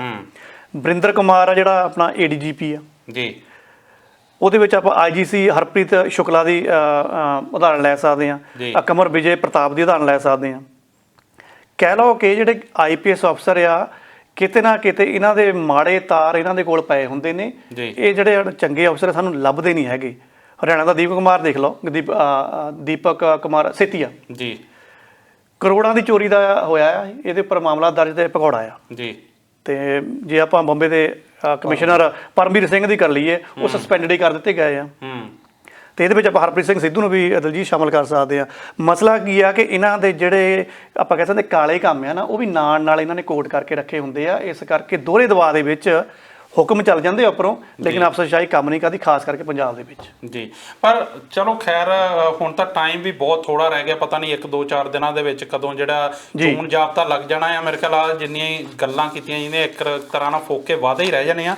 ਸੋ ਅਗਲੀ ਸਰਕਾਰ ਵੇਖੋ ਇਹਨਾਂ ਮੁੱਦਿਆਂ ਤੇ ਕੀ ਕਰਦੀ ਹੈ। ਦਲਜੀਤ ਜੀ, ਜੇ ਮੈਂ ਟਿੱਪਣੀਆਂ ਵੱਲ ਝਾਤ ਮਾਰਾਂ ਤਾਂ ਅਵਤਾਰ ਬਾਂਸਲ ਹੋਣੀ, ਰਛਪਾਲ ਹੇਰ ਹੋਣੀ, ਇਹ ਸਾਰੇ ਪ੍ਰੋਗਰਾਮ ਪਸੰਦ ਕਰ ਰਹੇ। ਮੈਂ ਇੱਕ ਸੰਖੇਪ ਦੇ ਵਿੱਚ ਤੁਹਾਡੇ ਤੋਂ ਟਿੱਪਣੀ ਲੈਣੀ ਚਾਹੂੰਗਾ, ਕਿਉਂਕਿ ਅਵਤਾਰ ਬਾਂਸਲ ਹੋਣਾ ਦਾ ਇੱਥੇ ਸਵਾਲ ਆਇਆ ਕਿ ਉਹ ਕਹਿੰਦੇ ਕਿ ਜਿਹੜੇ ਮਿਊਜ਼ਿਕ ਆਰਟਿਸਟ ਆ, ਜਿਹੜੇ ਸਾਡੇ ਗੀਤਕਾਰ ਸੰਗੀਤਕਾਰ ਆ, ਉਹ ਕੀ ਗੱਲ ਵੋਟਾਂ ਇਕੱਠੀਆਂ ਕਰਨ ਲਈ ਉਹਨਾਂ ਨੂੰ ਵਰਤਿਆ ਜਾਂਦਾ। ਉਹਨਾਂ ਨੇ ਨਾਮ ਲਿਆ ਸਿੱਧੂ ਮੂਸੇਵਾਲੇ ਨੂੰ, ਜਿੱਦਾਂ ਕਾਂਗਰਸ ਦੇ ਵਿੱਚ ਸ਼ਾਮਲ ਕੀਤਾ ਗਿਆ, ਜਾਂ ਉਹ ਤੋਂ ਹੁਣ ਇਲੈਕਸ਼ਨਾਂ ਵੀ ਲੜਾਈਆਂ ਜਾ ਸਕਦੀਆਂ ਜਾਂ ਕਿੱਦਾਂ, ਉਹਦੀ ਗੱਲ ਕਰ ਰਹੇ ਕਿ ਤੁਹਾਨੂੰ ਲੱਗਦਾ ਕਿ ਉਹਨਾਂ ਨੂੰ ਵੋਟਾਂ ਲੈਣ ਲਈ ਵਰਤਿਆ ਜਾਂਦਾ।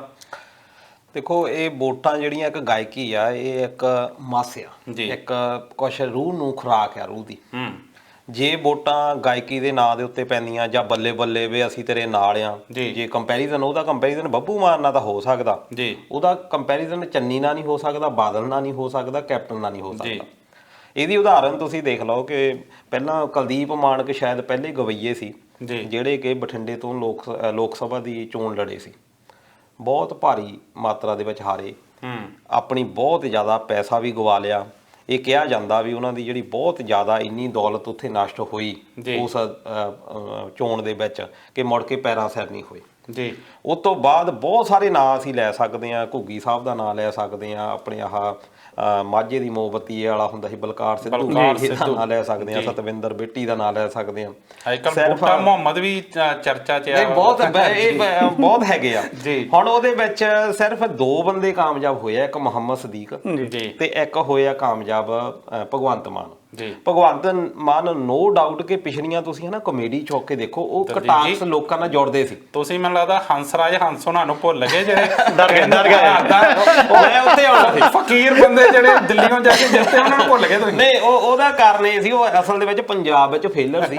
ਪੰਜਾਬ ਦੇ ਵਿੱਚ ਬਹੁਤ ਜ਼ਿਆਦਾ ਵੱਡੇ ਲੈਵਲ ਤੇ ਫੇਲਰ ਸੀ, ਸੀਟ ਦਿੱਤੀ ਗਈ ਨਾ, ਇਸ ਕਰਕੇ ਉਹਨਾਂ ਨੂੰ ਤਾਂ ਦਿੱਲੀ ਇੱਕ ਸਮਝੌਤੇ ਦੇ ਤੌਰ ਦੇ ਉੱਤੇ ਲਿਆ ਗਿਆ ਆ, ਜਿਹਦੀਆਂ ਕਿ ਬਾਹਰ ਇੰਨੀਆਂ ਕੰਸੋਆਂ ਨਿਕਲੀਆਂ ਨਹੀਂ। ਤੇ ਮੈਂ ਚਾਹੁੰਦਾ ਨਹੀਂ ਵੀ ਮਾਣਹਾਨੀ ਦਾ ਦਾਵਾ ਆਪਣੇ ਸੈੱਲ ਤੇ ਦੇਖੋ, ਪੰਜਾਬ ਦੇ ਵਿੱਚ ਉਹ ਵੀ ਫੇਲਰ ਹੋ ਕੇ ਗਏ। ਲੋਕ ਸਭਾ ਦੀਆਂ ਚੋਣਾਂ ਵੀ ਉਹਨੇ ਵੀ ਬਹੁਤ ਬੁਰੀ ਤਰੀਕੇ ਨਾਲ ਹਾਰੀਆਂ। ਈਵਨ ਕਿ ਪਾਕਿਸਤਾਨ ਦੇ ਵਿੱਚ ਜਾ ਕੇ ਸਹੁੰ ਵੀ ਖਾਇਆ ਸੀ ਵੀ ਮੈਂ ਤਾਂ ਮੁੜ ਕੇ ਚੋਣਾਂ ਹੀ ਨਹੀਂ ਲੜਨੀਆਂ।